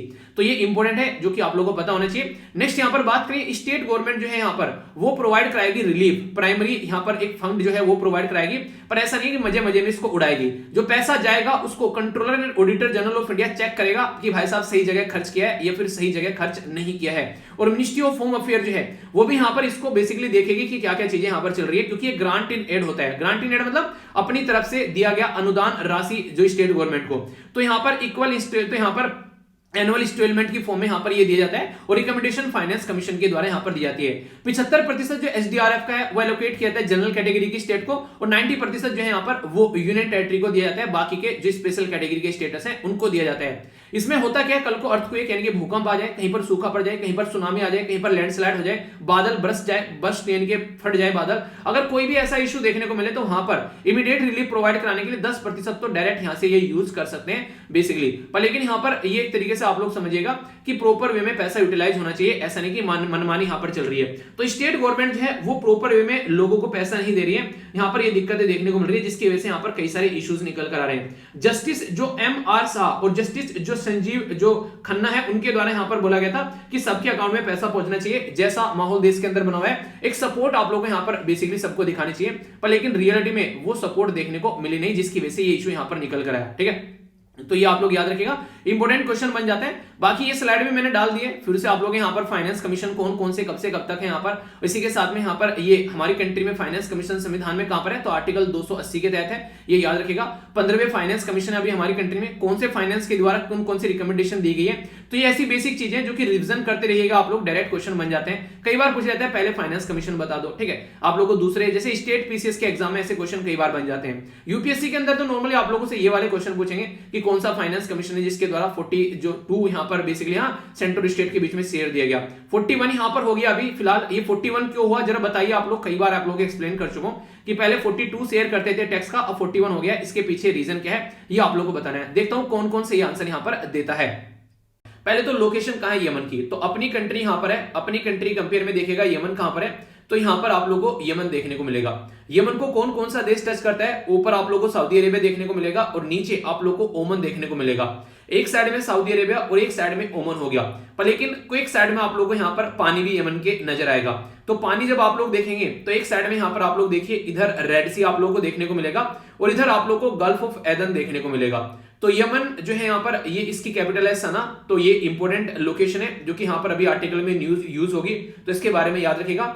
स्कोट्रा आइलैंड, इसके बारे में भी कुछ बातें मैं आप लोगों से करूंगा क्योंकि ये भी यहाँ पर अभी रिसेंटली न्यूज में है। और ये हो गया अरेबियन सी वाला रीजन। तो ऊपर हो गया सऊदी अरेबिया, ये बार बार न्यूज में आएगा, और ये है ओमन इधर, और बाकी का ये पर्टिकुलर एरिया है, इसके बारे में आप लोगों को पता ही होना चाहिए। एक और लोकेशन बताता हूं जिसके बारे में जिक्र होगा बेसिकली इसके अंदर में, वो है बैब अल महदेब, ठीक है। तो बैब अल महदेब क्या है यहाँ पर, इसके बारे में पता होना चाहिए। तो ये एक ऐसा स्टेट है जो कि यहाँ पर जो रेड सी को यहाँ पर किसके साथ में, गल्फ ऑफ एदन के साथ में कनेक्ट करता है। तो ये एक ऐसा क्वेश्चन है जो कि कई बार आप लोगों से पूछ ले आता है। बिल्कुल ऐसे ही जैसे यहाँ पर स्टेट ऑफ हार्मुज आप लोगों को देखने को मिलता है ईरान वाली साइड में, काफी इंपोर्टेंट है। तो ऑल ओवर वर्ल्ड का अगर बात करें यहाँ पर काफी सारा व्यापार यहाँ से होता हुआ जाता है। खासकर जब आप लोग बात करेंगे ऊपर आप लोगों को सुएज कैनाल देखने को मिलेगी, ये जो यहाँ पर रेड सी को मेडिटेरेनियन सी के साथ में कनेक्ट करती है। तो सुएज कैनाल, तो ये काफी इंपोर्टेंट कैनाल है। इवन आप लोगों ने जब एनसीईआरटी पढ़ी होगी हिस्ट्री के उठाकर, या फिर इकोनॉमी की भी एनसीईआरटी अगर आप लोगों ने पढ़ी है, जिसकी कंप्लीट एनसीईआरटी मैंने आप लोग कवर कराई थी, इकोनॉमी की 11th की, 12th की बची हुई है, उसको जब भी टाइम मिलेगा आगे कंप्लीट कराऊंगा, टेंशन मत लेना। तो इकोनॉमी की 11th की कंप्लीट करा चुका हूं। उसके अंदर चैप्टर के अंदर यहाँ पर बकायदा इसको मेंशन किया गया सुएज कैनाल को। तो सुएज कैनाल से अगर क्वेश्चन पूछ रहे तो ये मत बोलना क्वेश्चन क्यों आ गया, क्योंकि ऑलरेडी सारी चीजें जो है वो एनसीईआरटी के अंदर मेंशन कर रखी है। तो सुएज कैनाल जब यहाँ पर खोली गई तो काफी ज्यादा हमारी कंट्री में अंग्रेजों का व्यापार बढ़ गया, क्योंकि पहले जो अंग्रेज घूम कर आया करते थे वो उनका घूमने का रास्ता जो था वो बेसिकली कम हो गया। यानी कि पहले अंग्रेज जो थे वो हमारे देश में अगर व्यापार करने आते थे तो यहां से होते हुए वो यहां से होते हुए ऐसे आया करते थे, बेसिकली अफ्रीका से होते हुए। पर लेकिन जैसे यहाँ पर ये खुल गई तो फिर यहाँ पर ये यहाँ से होते हुए मेडिटेरेनियन से होते हुए और यहाँ से इस तरीके से अपने देश के अंदर आने लगे, तो रास्ता जो था वो काफी आसान यहाँ पर पड़ गया। तो इसलिए यहाँ पर ये भी एक इंपॉर्टेंट पॉइंट है। चलिए, तो मैंने मैप के बारे में बता दिया, अब मुद्दा समझ लेते हैं आखिर चल क्या रहा है यहाँ पर। मुद्दा जो आप लोगों को समझने के लिए यहाँ पर ये एक ऐसी स्लाइड है जो कि पूरी टाइमलाइन यहाँ पर बताती है, जिसको आप लोग काफी अच्छे से अंडरस्टैंड कर सकते हैं। बात की जा रही है 2011 की, जो यमन वॉर अभी चल रही है इसकी कहीं ना कहीं तो जड़ है, और वो जड़ है 2011 में। 2011 में क्या हुआ, अरब स्प्रिंग हुई। अरब स्प्रिंग का मतलब लोग जो थे वो यहाँ पर जो भी राजा रजवाड़े थे उनकी जो बेसिकली रूल करने के तरीके थे उससे त्राहिमाम आकर लोगों ने बेसिकली यहाँ पर क्या किया, दंगे फसाद करने स्टार्ट किए। इवन यहाँ पर टुनीशिया के अंदर तो ऐसी इंसिडेंट देखने को मिला कि एक इंसान ने अपने आप को आग लगा ली। तो उसने जैसे ही आग लगाई तो एक तरीके से वो आग इतनी बड़ी दहक गई कि पूरा जो अरब वर्ल्ड है यहाँ पर वो बेसिकली उस आग में दहक गया। और पूरे अरब वर्ल्ड में यहाँ पर यानी कि जो भी ये कंट्री है सारी, खासकर Muslim dominated country Africa continent के अंदर में, और खासकर ये पर्टिकुलर जो रीजन है यहाँ पर जो कि यमन वगैरह वाला रीजन हो गया, तो यहाँ पर अगर बात करेंगे तो सब जगह दिक्कतें देखने को मिली। यानी कि ऐसा हुआ कि सबको पता था कि यहाँ पर जो राजा रूल कर रहे हैं वो उस तरीके से कर रहे हैं कि बेसिकली जनता का ध्यान नहीं रख रहे हैं, और जनता जो है वो त्राहिमाम में है, किसी को खाना नहीं मिल रहा है, किसी को प्रॉपर चीजें नहीं मिल रही है। तो उसकी वजह से बहुत सारे ऐसे इश्यूज देखने को मिले, जिसके बाद में ये लगा कि अब चेंज करना है यार, इस जनता के साथ में हम, मतलब इस राजा रजवाड़ों के साथ में हम लोग नहीं रह पाएंगे। तो यहाँ पर क्या हुआ, बेसिकली एक यहाँ पर जो लीडर थे उनका नाम था सलेह, तो उनके द्वारा स्टेप डाउन किया गया और हदी यहाँ पर प्रेसिडेंट बन गए यमन के। तो फिर भी यहाँ पर चीजें जो है वो पैटर्न में नहीं है, क्योंकि आप लोगों को पता है जब कोई एक पर्टिकुलर पर्सन जो है वो लीडर बन के आता है, और वो भी उस टाइम पर जब ऑलरेडी देश के अंदर सिचुएशन काफी ज्यादा खराब होती है, तो वहां पर फिर तालिबान वाला काम होता है। तालिबान बेसिकली क्या था, अभी अफगानिस्तान के अंदर में एक साइड में गवर्नमेंट चल रही थी पर गवर्नमेंट को मान ही नहीं रहा था, और वहां पर तालिबान जो है पैरेलल में अपनी गवर्नमेंट चला रहा था। ऐसा ही कुछ करना चाहते हैं यहाँ पर हुती कम्युनिटी। तो हुती कम्युनिटी यहाँ पर कुछ ऐसा करना चाहता है, पर लेकिन दिक्कत यहीं पर निकल कर आ जाती है। जो हुतई कम्युनिटी है वो चाहती है यहाँ पर अपनी पावर जो है उसको कैप्चर कर ले और यमन की जो कैपिटल है बेसिकली उसको अपने कंट्रोल में रखा जाए और पावर जो है वो हुतई कम्युनिटी के कंट्रोल में रहे और जो लीडर है उनको मानने के लिए तैयार नहीं है। रीजन क्या था? रीजन यहाँ पर ये था कि जब इंसान प्रोटेस्ट करे और एक तरीके से गवर्नमेंट झुक जाए तो फिर प्रोटेस्ट करने वाले को लगने लगता है कि हम लोग गवर्नमेंट से ज्यादा ताकतवर हैं। पर ये जो हुतई कम्युनिटी है ये यहाँ पर अगर इसके यमन के अंदर आ जाती है तो फिर मिर्ची लगनी स्टार्ट हो जाती है किसको? सऊदी अरेबिया को और यहाँ पर basically UAE, United Arab Emirates को। इनको क्यों मिर्ची लगना स्टार्ट हो जाती है? क्योंकि ये जो हुतई कम्युनिटी है ये हुतई कम्युनिटी सपोर्ट पाती है ईरान से। यानी कि ईरान अगर मैं आप लोगों को मैप में दिखाऊं तो यहाँ पर ईरान है, तो ईरान की और सऊदी अरेबिया की बनती नहीं है क्योंकि यहाँ पर ईरान जो है वो शिया कंट्री है और सऊदी अरेबिया जो है वो एक सुन्नी कंट्री है। तो कल को चलकर अगर ईरान की सपोर्ट वाली गवर्नमेंट यहाँ पर यमन के अंदर बन जाती है या कोई भी ऐसा ग्रुप जो कि पावर इतनी रखता है कि यहाँ पर कंट्रोल कर ले यमन के अंदर में, तो आप लोग समझ सकते हैं कि सऊदी अरेबिया का कितना बड़ा बॉर्डर टच करता है यहाँ पर। तो सऊदी अरेबिया को सदमा लगने लगेगा कि कल को अगर ईरान चाहेगा अपनी हुतई कम्युनिटी को बोलकर हमारी कंट्री के अंदर जो इंटरनल बेसिकली स्टेबिलिटी को हनन कर सकता है। तो इसके चलते यूनाइटेड अरब एमिरेट्स और जो सऊदी अरेबिया है वो चाहते हैं कि यहाँ पर यमन को अपने कंट्रोल में रखा जाए। इसीलिए जो यहाँ पर लीडर हुआ करते थे यहाँ पर वो हमेशा इनके तोते हुआ करते थे, यानी कि इनके हिसाब से यहाँ पर काम किया करते थे। तो ये कंडीशन जब तक आराम से चल रही थी तब तक चलती रही, पर जैसे ही हुतई कम्युनिटी ने यहाँ पर अपने हाथ में पावर लेना स्टार्ट की तो यहाँ पर सऊदी अरेबिया को लगा कि अब गड़बड़ होने वाली है। तो सऊदी अरेबिया ने क्या किया, यहाँ पर इसके ऊपर अटैक करना स्टार्ट कर दिया और इतने सारे अटैक किए, यानी कि इतने सारे का मतलब इतना ज्यादा लार्ज स्केल पर यहाँ पर बम्बार्डमेंट की। आप लोग एक बार को सुनकर हैरान हो जाओगे कि यहाँ पर सऊदी अरेबिया के द्वारा 25,000 के करीब स्ट्राइक की गई है। समझ रहे हैं आप लोग? तो उसमें बहुत सारे लोगों की जान गई और हुतई कम्युनिटी भी चुप रहने वाला नहीं था। यहाँ पर हुतई कम्युनिटी के द्वारा भी लगभग 4,000 के करीब यहाँ पर मिसाइल और ड्रोन दागे गए। तो बहुत सारे लोगों की इसके बीच में जान भी गई। ये जो लड़ाई थी ये काफी लंबे समय तक चलती रही इसी पैटर्न में। तो आगे चलकर यहाँ पर क्या हुआ, बेसिकली जो सऊदी अरेबिया ये हरकतें कर रहा था और बोला था कि वो हुतई कम्युनिटी को अपने कंट्रोल में ले लेगा और सारी चीजें अपने हिसाब से चला लेगा, वो लग नहीं रहा था कि ऐसा कुछ चलता रहेगा और लग ऐसा रहा था कि ये वॉर जो है वो इसी तरीके से काफी लंबी यहाँ पर खींचने वाली है। और जैसे जैसे ये वॉर खींच रही थी वैसे वैसे वहां पर लोगों की जान जा रही थी। लोगों की जान क्यों जा रही थी आप लोग खुद समझ सकते हैं। यहाँ पर अगर कुछ ऐसी चीजें होती रहे तो वहां पर किस तरीके से दिक्कतें देखने को मिलेगी।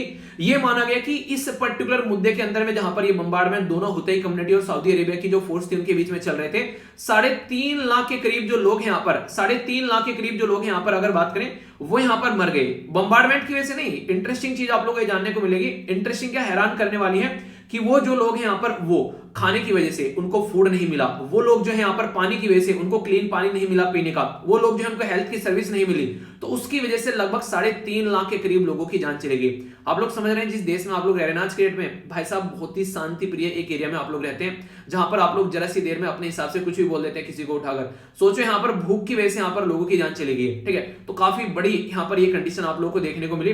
तो ये एक काफी दर्दनाक घटना थी जो कि यहाँ पर अरब स्क्रीन से चलकर यहाँ पर ये इस मुकाम पर आकर पहुंच गई और यहाँ पर इनके ऊपर किसी के द्वारा फोकस भी नहीं दिया गया। तो क्या आप लोग को लग रहा है कि यहाँ पर सऊदी अरेबिया जो है वो यहाँ पर बस इसी एक मुद्दे को लेकर लड़ रहे हैं और यहाँ पर यूएई नहीं अकेला मुद्दा नहीं है, यहाँ पर एक डोमिनेशन भी चाहते हैं। वो यहाँ पर बेसिकली रेड सी वाले एरिया में यहाँ पर ये चाहते हैं कल को अगर यहाँ पर हुतई कम्युनिटी आ जाती है तो इस पर्टिकुलर एरिया में जो रेड सी का जो काफी बड़ा एक रीजन है जहां से व्यापार होता है काफी लार्ज स्केल पर लगभग 10% या फिर इससे ज्यादा के करीब आप लोगों को व्यापार देखने को मिलेगा इसी पर्टिकुलर रीजन से यहाँ से होता है। तो अगर कल को यहाँ पर हुतई कम्युनिटी आकर बैठ जाती है तो ईरान का कंट्रोल यहाँ पर आप लोगों को होता हुआ नजर आएगा। सऊदी अरेबिया और यूएई यहाँ पर ये बिल्कुल नहीं चाहता है। इसी के साथ में जो स्कोट्रा आइलैंड है ये यहाँ पर चाहते हैं इसके ऊपर भी कंट्रोल अपना किया जाए ताकि यहाँ पर चीजें अपने हिसाब से चलती रहे। ये इस पर्टिकुलर रीजन में यहाँ पर चाहते हैं अपनी जो बेसिकली पाइपलाइन वगैरह भी यहाँ पर बिछाना चाहते हैं, अपने हिसाब से काम करना चाहते हैं। और एक काफी इंपोर्टेंट रीजन है जो काफी न्यूज में आप लोगों को देखने को मिलेगा कई बार, ये है मारीब रीजन।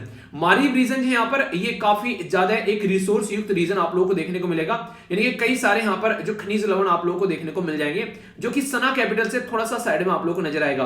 तो ये रीजन पर अगर कल को बेसिकली यहाँ पर जो हुतई कम्युनिटी अगर कंट्रोल कर लेती है तो ये बिल्कुल ऐसा ही होगा जैसे कि अफगानिस्तान के अंदर में जब तालिबान आया तो उसने अफीम की खेती पर अपना कब्जा कर लिया, तो फिर उससे क्या हुआ कम से कम उसको कुछ तो पैसा वहां से मिलने लगा अफीम का व्यापार करके। तो कल को चलकर अगर ये रीजन जो है हुतई कम्युनिटी अपने प्रॉपर कंट्रोल में रखती है और यहाँ पर इसके पास में पैसा आने लगेगा यहाँ से रिसोर्सेज निकाल कर बेचकर, तो सऊदी अरेबिया ये कतई नहीं चाहता है कि यहाँ पर ये चीजें जो है वो इस तरीके से आगे बढ़े और हुतई कम्युनिटी जो है वो भी अपना यहाँ पर उनका भी इंटरेस्ट यही है। सबसे पहले तो वो चाहते हैं कि पूरे जो यमन को अपने कंट्रोल में रखा जाए, नॉर्थ यमन हो चाहे ईस्ट वेस्ट साउथ यमन पूरा, और इसी के साथ में जो स्कोट्रा आइलैंड है उसको भी चाहते हैं ये अपने कंट्रोल में रहे। तो सऊदी अरेबिया का जो इंटरेस्ट है वो आप लोगों को अलग देखने को मिलेगा, और हुतई कम्युनिटी का इंटरेस्ट आप लोगों को अलग देखने को मिलेगा। बेसिकली अपना अपना वर्चस्व दिखाने की कोशिश यहां पर की जाती है दोनों कम्युनिटी के द्वारा। इस तरीके से यहां पर ये मुद्दे निकल कर आते हैं। तो ये तब से अभी यहां पर लंबे समय से बम्बार्डमेंट चल रही थी, तो उसी का अभी ये मुद्दा जो आप लोगों को देखने को मिला यूनाइटेड अरब एमिरेट्स में, जो यहां पर अभी एक ड्रोन अटैक किया गया और उसमें 2 इंडियन की भी जान गई। तो यहां पर ये हुतई कम्युनिटी के द्वारा रेस्पॉन्सिबिलिटी ली गई कि हमने ये अटैक किया था, क्योंकि यहां पर काफी लंबे समय से ये वॉर जो है वो चली हुई आ रही थी, जिसकी वजह से यहां पर ये दिक्कतें देखने को मिल रही थी। तो आगे आने वाले टाइम में ये भी एक काफी बड़ा एक युद्ध का रीजन यहां पर आप लोगों को बनता हुआ नजर आ रहा है। तो इसके बारे में आप लोग एक आइडिया रख सकते हैं यहां पर, जो कि काफी बुरी एक कंडीशन यहां पर क्रिएट कर रहा है जब इस तरीके से चीजें आप लोगों को देखने को मिलती है। ठीक है, तो अभी ये पूरा मुद्दा है जो मैंने आप लोगों को यहां पर समझाया।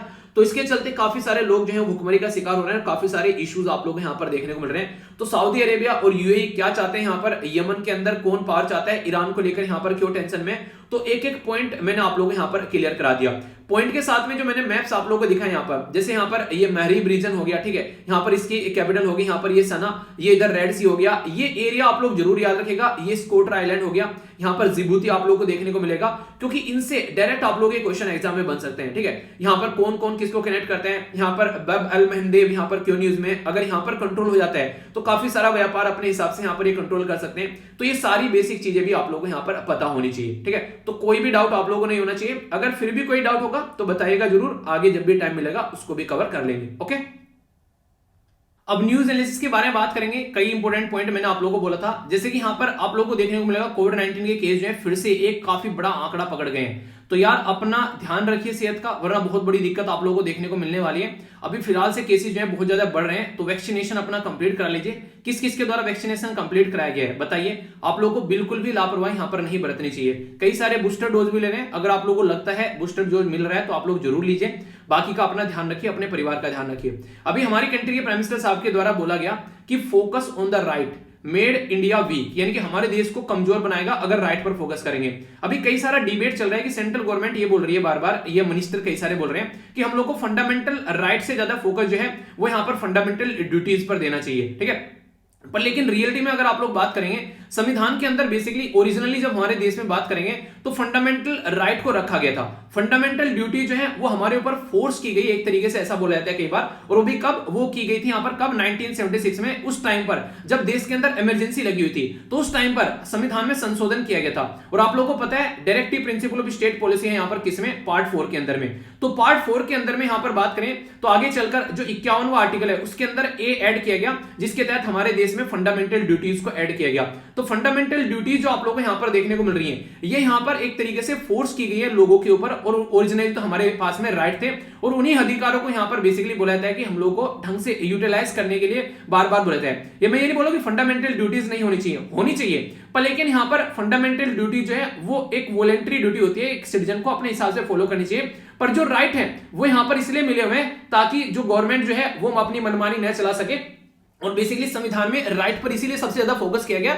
और इवन आर्टिकल 32 को heart and soul of the constitution बोल दिया गया, किसके द्वारा, भीमराव अंबेडकर जी के द्वारा, क्योंकि उनको पता था कि पास्ट में गवर्नमेंट जो है वो यहां पर लोगों को सप्रेस करने की कोशिश करती है और अंग्रेजों को देखते हुए वो आ रहे थे। तो ऐसा इश्यूज यहां पर देखने को मिलता है। तो इसके ऊपर हो सकता है, मुझे लगता है, पता नहीं क्यों, इसके ऊपर एडिटोरियल जरूर आएगा। एडिटोरियल आएगा तो फिर उसके ऊपर भी हम लोग डिस्कस कर लेंगे, वरना कॉन्सेप्ट मैंने आप लोगों को बता ही दिया है। ठीक है, आगे चलते हैं यहां पर ओबीसी की जो लिस्ट है यहां पर उसको बेसिकली अपहोल्ड करने की बात की जा रही है, एक तरीके से कंटिन्यू आगे लेकर चलने की बात की जा रही है, रिजर्वेशन को आगे बढ़ाने की बात की जा रही है। जो ऑल इंडिया कोटा था यहां पर नेशनल जो एलिजिबिलिटी कम इंट्रेंस टेस्ट के अंदर में, तो उसको अलाउ यहां पर किया जा रहा है। ठीक है, तो ये आगे बढ़ गई है चीजें, बाकी कोई ऐसी बड़ा इशू नहीं है। कई बार आप लोगों को बता चुका हूं यहां पर इसके बारे में कि नीट के एग्जाम को लेकर यहां पर जो दिक्कतें देखने को मिल रही थी, बोला गया था कि 8 जो यहां पर लाख का जो यहां पर अभी लिमिट रखी गई है वो सही है, तो कैसे सही है, तो कई सारे ऐसे इश्यूज थे, तो एक मोटा मोटा आइडिया रख सकते हैं आप लोग। ठीक है, आगे चलते हैं। यहां पर जो मनोहर पारिकर साहब जो थे हमारे डिफेंस मिनिस्टर फॉर्मर, और इसी के साथ में गोवा के चीफ मिनिस्टर,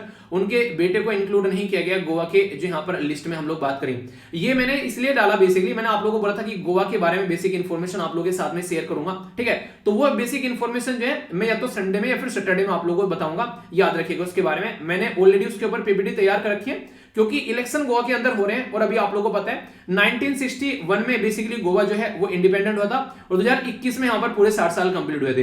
तो कोई ना कोई क्वेश्चन उसके फॉर्मेशन से रिलेटेड और कुछ बेसिक क्वेश्चन आप लोग ये बन सकते हैं, तो पूरा टॉपिक मैं आप लोग का वो कवर कराऊंगा, ठीक है। तो टेंशन मत लेना, वो इसका बेसिक पर्पज मेरा ये था कि बैकग्राउंड के साथ में आप लोगों को चीजें बता दूं, तो ये तो संडे में या फिर सैटरडे में, या तो कल या फिर परसों आप लोगों को वो चीजें देखने को मिल जाएगी, ठीक है। आगे चलते हैं। यहाँ पर बेसिकली दिल्ली में जो केस चला था उसका अभी जो मुद्दा निकलकर सामने आया कि कुछ लोगों को पकड़ लिया गया, तो उसके चलते यहाँ पर ये सजा सुनाई गई है, अभी बात करते हैं। तो इंपॉर्टेंट मुद्दा है, एक बच्चे के द्वारा पूछा गया था सर इंडियन पिनल कोड और यहाँ पर सीआरपीसी, यहाँ पर इसमें क्या डिफरेंस है।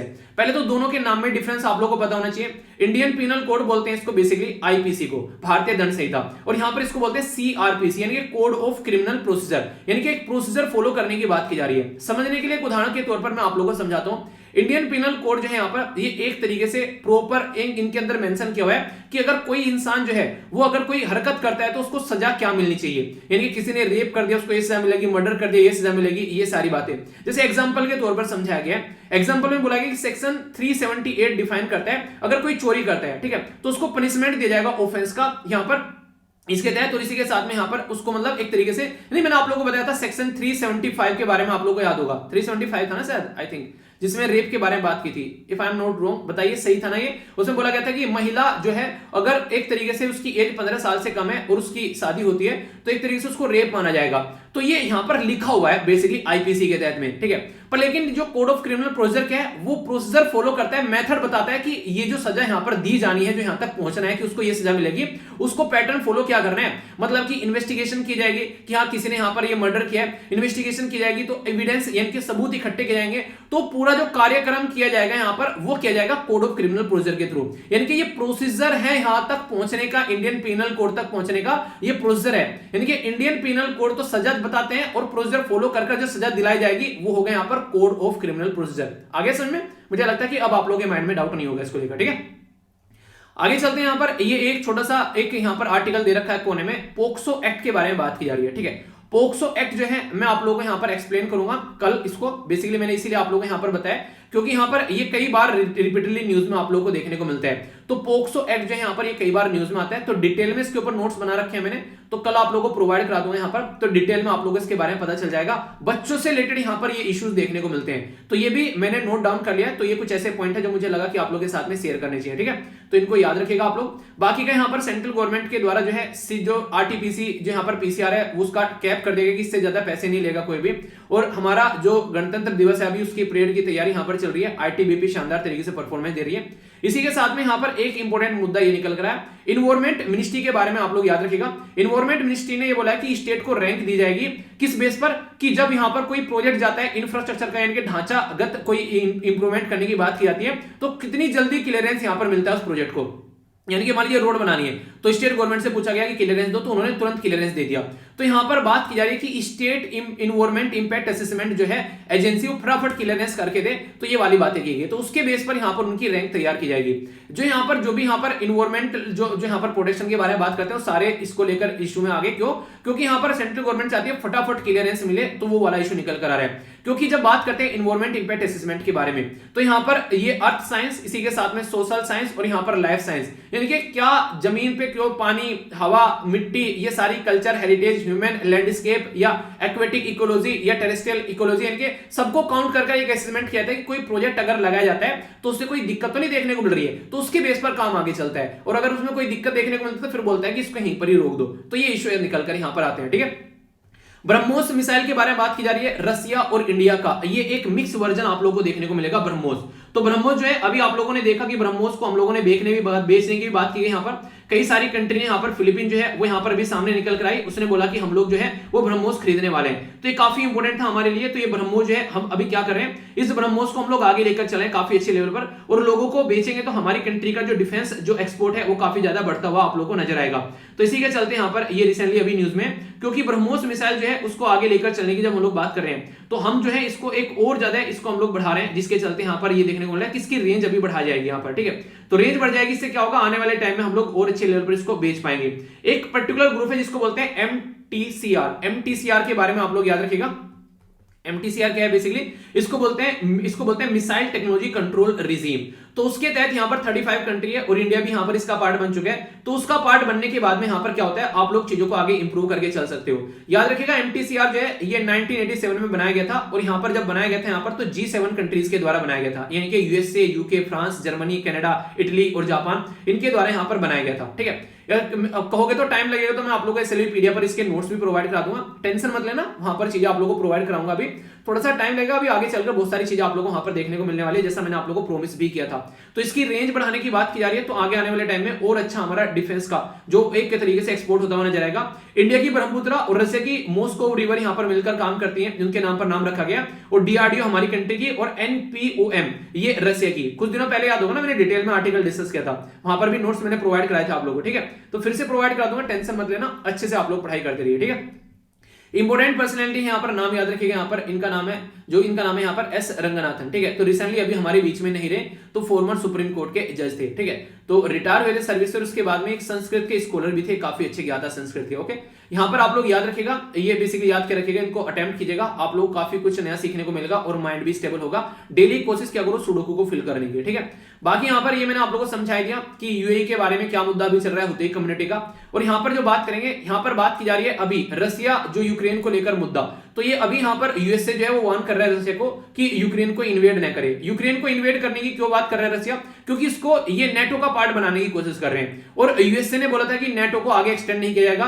तो यहाँ पर मैंने 15 मेंबर आप लोगों को बताया था, यूएसएसआर का विक्टिम हुआ था तो 15 मेंबर निकले थे, मैक्सिमम मेंबर जो है वो नेटो का पार्ट बन चुके हैं। तो ये रशिया के लिए खतरा होता जा रहा है, इसलिए रशिया भी जो है वो यहाँ पर एक तरीके से एग्रेशन में आ गया, तो उसकी वजह से इशू देखने को मिल रहा है। आगे बात करें, यूएसए का वॉरशिप जो है वो साउथ चाइना सी में पहुंच गए, यहाँ पर इसकी वजह से दिक्कतें देखने को मिल रही हैं। साउथ चाइना सी में अगर कोई जाता है तो चाइना को यहाँ पर दिक्कत होने लगती है। ठीक है, तो चाइना चाहता है कि यहाँ पर कोई ना आए, क्योंकि चाइना कहता है कि ये मेरा एरिया है, पर लेकिन दिक्कतें यहाँ पर ये निकल के आती है कि चाइना यहाँ पर किसी को ढंग से अलाउ भी नहीं करता है, तो यूएसए उसकी हेजेमनी को इंटरफेयर करने के लिए बार बार यहाँ पर घूम कर आता है। ठीक है, ये ऐसे इश्यूज हैं जो कि रेगुलरली आप लोगों को देखने को मिलते रहते हैं, और यूएसए ऐसी हरकतें रेगुलर करता रहता है। अगर कोई एडिटोरियल आएगा तो डिटेल में फिर आप लोगों को एक बार फिर से बता दूंगा क्या क्या पूरे इश्यूज हैं, ढंग से समझ लेंगे। हवाना सिंड्रोम जो है बोला गया है नोट ए फॉरेन जो कैंपेन कि यहाँ पर हवाना सिंड्रोम रियलिटी में है। हवाना क्या है, यहाँ पर ये क्यूबा की कैपिटल है, वहां पर बेसिकली क्या था, यूएसए की फोर्स जो थी उनके ऊपर ये माना गया कि कुछ ऐसे एक्सपेरिमेंट मतलब उनके ऊपर अटैक किए गए कुछ ऐसी रेस से जिससे कि यहाँ पर बॉडी में काफी ज्यादा इंपैक्ट पड़ने लगी। एक्टिव डैनियल सिस्टम बेसिकली आप लोगों को यहाँ पर देखने को मिल रहा है, अगर इससे किसी की बॉडी पर इंपैक्ट डाला जाए तो ये माना जाता है कि यहाँ पर उसकी बॉडी में जलन होने लगेगी, सर में दर्द होने लगेगा, इसी के साथ में डिप्रेशन का शिकार होने लगेगा, कई सारे ऐसे इश्यूज देखने को मिलते हैं। तो ये मानता है कि उसके ऊपर अटैक किया जाता है यहाँ पर अलग अलग रेडिएशन से, जिसकी वजह से यहाँ पर ये चीजें निकल के आती है। तो डायरेक्ट रेडियो फ्रीक्वेंसी यहाँ पर यूज की जाती है कई बार, जिसकी वजह से दिक्कतें निकल कर आती है। और ये माना गया यूएसए के जो सिक्योरिटी फोर्स थी उनके ऊपर हवाना क्यूबा के अंदर इसको यूज किया गया, जिसकी वजह से यहाँ पर ये सिंड्रोम का निकल कर नाम भी वहां से आया। एक छोटा मोटा क्वेश्चन आप लोगों से बन सकता है बेसिकली यहाँ पर डायरेक्ट एग्जाम में। और अभी चाइना बोला गया था कि चाइना भी यहाँ पर यूज करने की कोशिश कर रहा था, यहाँ पर कहां पर, ये इंडियन बॉर्डर पर, खासकर लाइन ऑफ एक्चुअल कंट्रोल पर, तो उसकी वजह से भी यहां पर ये न्यूज में था। तो कोई कंफ्यूजन नहीं होना चाहिए, डिटेल में आप लोगों को मैंने इसीलिए बताया ताकि आप लोगों के माइंड में इसको लेकर क्लैरिटी आए। यहां पर मैं आप लोगों से बात करूंगा उन क्वेश्चंस के बारे में जो लास्ट डे मैंने आप लोगों से पूछे थे। कई सारे बच्चों के द्वारा काफी डिटेल में आंसर दिए गए, काफी अच्छा लगा मुझे।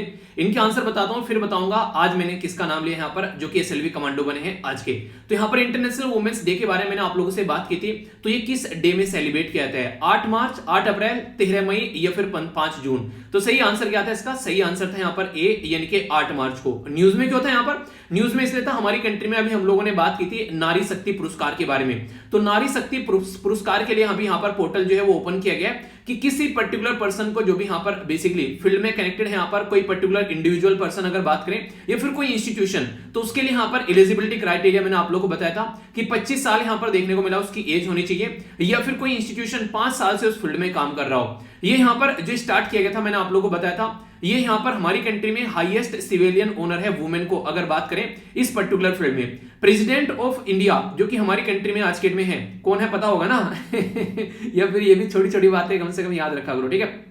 तो कौन है president of India, Ramnath Kovind ji है। तो वो यहाँ पर बेसिकली कंफर्म करते हैं नारी शक्ति पुरस्कार, और किस दिन, इंटरनेशनल वुमेन्स डे के दिन, जो कि 8 मार्च को सेलिब्रेट किया जाता है। तो अभी यहाँ पर आगे चलकर फिर इसको कंफर्म किया जाएगा। इसमें यहाँ पर 2 लाख रुपए मिलते हैं, और इसी के साथ में यहाँ पर इंडिविजुअल को सर्टिफिकेट भी दिया जाता है यहाँ पर, ठीक है, और इंस्टीट्यूशन को इनके सर्टिफिकेट मिलता है और 2 लाख रुपए मिलते हैं। तो कई सारे बच्चों के द्वारा डिटेल में आंसर दिया गया, काफी अच्छा लगा। इसी तरीके से पार्टिसिपेट करना है। नेक्स्ट क्वेश्चन था आप लोगों के सामने, मैंने बात की थी यहाँ पर पेंगोंग त्सो लेक के बारे में। तो बोला गया था ये वर्ल्ड की हाईएस्ट ये स्वीट वाटर लेक आप लोगों को देखने को मिलेगी और 1/3 है इंडिया के अंदर में और बाकी है चाइना के अंदर में। तो सही आंसर क्या है ये आप लोगों को बताना था। सही आंसर आप लोगों को देखने को मिलेगा इसका बी, ठीक है, क्योंकि यहां पर आप लोगों को ये देखने को मिलेगा मैंने वहां पर क्या लिखा हुआ है। अगर आप लोग स्टेटमेंट ढंग से पढ़ पा रहे होंगे तो आप लोग समझ जाएंगे कि उस स्टेटमेंट में क्या गलत है। देखिए छोटी छोटी चीजें कई बार आप लोगों को यहां पर गलत होती नजर आएंगी। तो यहां पर आंसर बी आप लोगों को देखने को मिलेगा। बी आंसर क्यों है पहले समझ लेते हैं एक बार। वहां पर स्वीट वाटर लिखा है पर लेकिन स्वीट वाटर नहीं, यहां पर ये सोल्ट वाटर लेक आप लोगों को देखने को मिलेगी, वर्ल्ड में हाईएस्ट सोल्ट वाटर लेक। तो यहां पर स्टेटमेंट गलत होगी और 1/3 जो है यहां पर आप लोगों को देखने को मिलेगी यहां पर ये इंडिया के अंदर में और बाकी की 2/3 जो है वो आप लोगों को चाइना के अंदर देखने को मिलेगी। ये वही गालवान वाली रिवर है जहां पर हमारी कंट्री के कई सारे जो जवान है वो वीर गति को प्राप्त हुए थे। तो ये सारी बातें मैंने आप लोगों से डिस्कस की थी। तो आंसर क्या हो गया, आंसर यहां पर बी हो गया। एक और क्वेश्चन मैंने आप लोगों से पूछा था यहां पर, ये मैंने आप लोगों से पूछा था नेशनल ट्रेजर के बारे में, यानी कि हमारी कंट्री में नेशनल ट्रेजर जो बेसिकली जो पेंटर थे उनके बारे में मैंने बात की थी और कई सारी पर्सनैलिटी थी उनके बारे में बात की थी। तो कौन कौन नेशनल ट्रेजर की कैटेगरी में आते हैं ये आप लोग को बताना था। यहां पर बोला गया था पहला स्टेटमेंट था यहां पर अभिनेंद्र नाथ टैगोर, अमृत शेरगिल दूसरी स्टेटमेंट थी, महात्मा गांधी तीसरी और नंदलाल बोस चौथी स्टेटमेंट थी। तो सही आंसर क्या था, ए में बोला गया था 1, 2 एंड 3, बी में बोला गया था 2, 3 एंड 4, सी में बोला गया था 1, 2 एंड 4 और डी में बोला गया था ऑल ऑफ द अबव। तो सही आंसर क्या था बताइए। सही आंसर था यहाँ पर सी, महात्मा गांधी जी यहाँ पर इसमें नहीं थे। मैंने डिटेल में आप लोगों को पढ़ाया था, यहाँ पर आप लोग देखते हैं महात्मा गांधी जी आप लोगों को इसमें देखने को नहीं मिलेंगे। तो टोटल 9 नाम है आप लोगों के सामने जो कि यहां पर आप लोगों के सामने नजर आते हैं। तो ये 9 के 9 नाम आप लोगों को पता होना चाहिए क्योंकि इनसे डायरेक्ट क्वेश्चन आप लोगों के एग्जाम में बन सकता है और इवन बना हुआ भी है। फिर बोलते हैं क्वेश्चन कहां से आ गया भाई, तो क्वेश्चन यहां से आ गया। अगर थोड़ा भी ध्यान से सुनोगे तो क्वेश्चन का आंसर आसानी से दोगे और कोई भी कंफ्यूजन आप लोगों को देखने को नहीं मिलेगा। नेक्स्ट क्वेश्चन की ओर चलते हैं। यहां पर ये मैंने बाई इलेक्शन के बारे में आप लोगों से बात की थी। तो यहां पर ये डिटेल में मैंने स्टेटमेंट आप लोगों से डिस्कस की थी एक पर्टिकुलर आर्टिकल के बारे में। वो पर्टिकुलर आर्टिकल था महाराष्ट्र के बारे में। तो बाई इलेक्शन जो है यहां पर इसके बारे में जब बात करते हैं 6 महीने तक अगर कोई सीट खाली होती है तो बोलते हैं बाई इलेक्शन कराते हैं। तो representation of the people act जो है 1951 का जिसको आप लोग बोलते हैं आरपीए, तो उसके हिसाब से बाई इलेक्शन होते हैं। तो सेक्शन कौन सा था यहां पर ये आप लोग को बताना था। तो section 151A, 151B, 152A, 153A।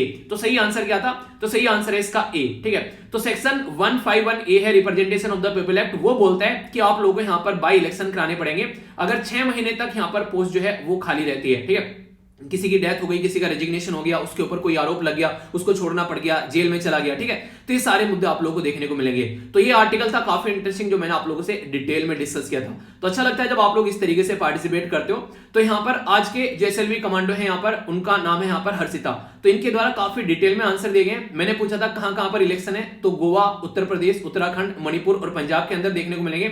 International women's day के बारे में ये क्वेश्चन मैंने आप लोगों को बता ही दिए, ठीक है। इसी के साथ में यहाँ पर फाइनेंस कमीशन के बारे में मैंने बात की थी। हमारे संविधान में आर्टिकल 280 जो है वो फाइनेंस कमीशन के बारे में बात करता है। तो 15 फाइनेंस कमीशन कौन थे, तो नंद किशोर सिंह, 9K सिंह आप लोग याद रखते हैं, तो नंद किशोर नाम है, कभी भूल जाओ एग्जाम में, ठीक है। पता चला वहां पर नंद किशोर लिख दिया, ठीक है, नंद किशोरी लाल लिख दिया, तो आप लोगों को पता होना चाहिए NK सिंह का फुल फॉर्म भी आप लोगों को याद रखना है, ओके। चलिए यहाँ पर डॉक्टर YV रेड्डी, तो YV की फुल फॉर्म बताइए, देखते हो किस किस को पता है, ठीक है। ये आप लोगों को पता होना चाहिए थोड़ा सा, ठीक है। जीएसटी के बारे में बात की तो जीएसटी जो हमारी कंट्री में डे है वो 1 जुलाई को सेलिब्रेट किया था और 101 रुपए का कन्यादान किया गया था जब जाकर हमारे संविधान में जीएसटी को हम लोगों ने डाला था, यानी कि 101 जो अमेंडमेंट किया गया था। तो याद रखिएगा एनडी होता है नेशनल डेमोक्रेटिक अलायंस और USR United union of Soviet socialist Republic, इसके बारे में डिस्कस किया था। तो ये सारी बातें मैंने आप लोगों से डिस्कस की थी और अभी हम लोग 73वां रिपब्लिक डे जो है वो अपना सेलिब्रेट करने वाले हैं। तो ये कुछ ऐसी बेसिक चीजें हैं जिसके बारे में आप लोगों को पता होना चाहिए, ठीक है। आइए अब आगे चलते हैं, आज के जो बेसिकली वोकैबुलरी देखते हैं।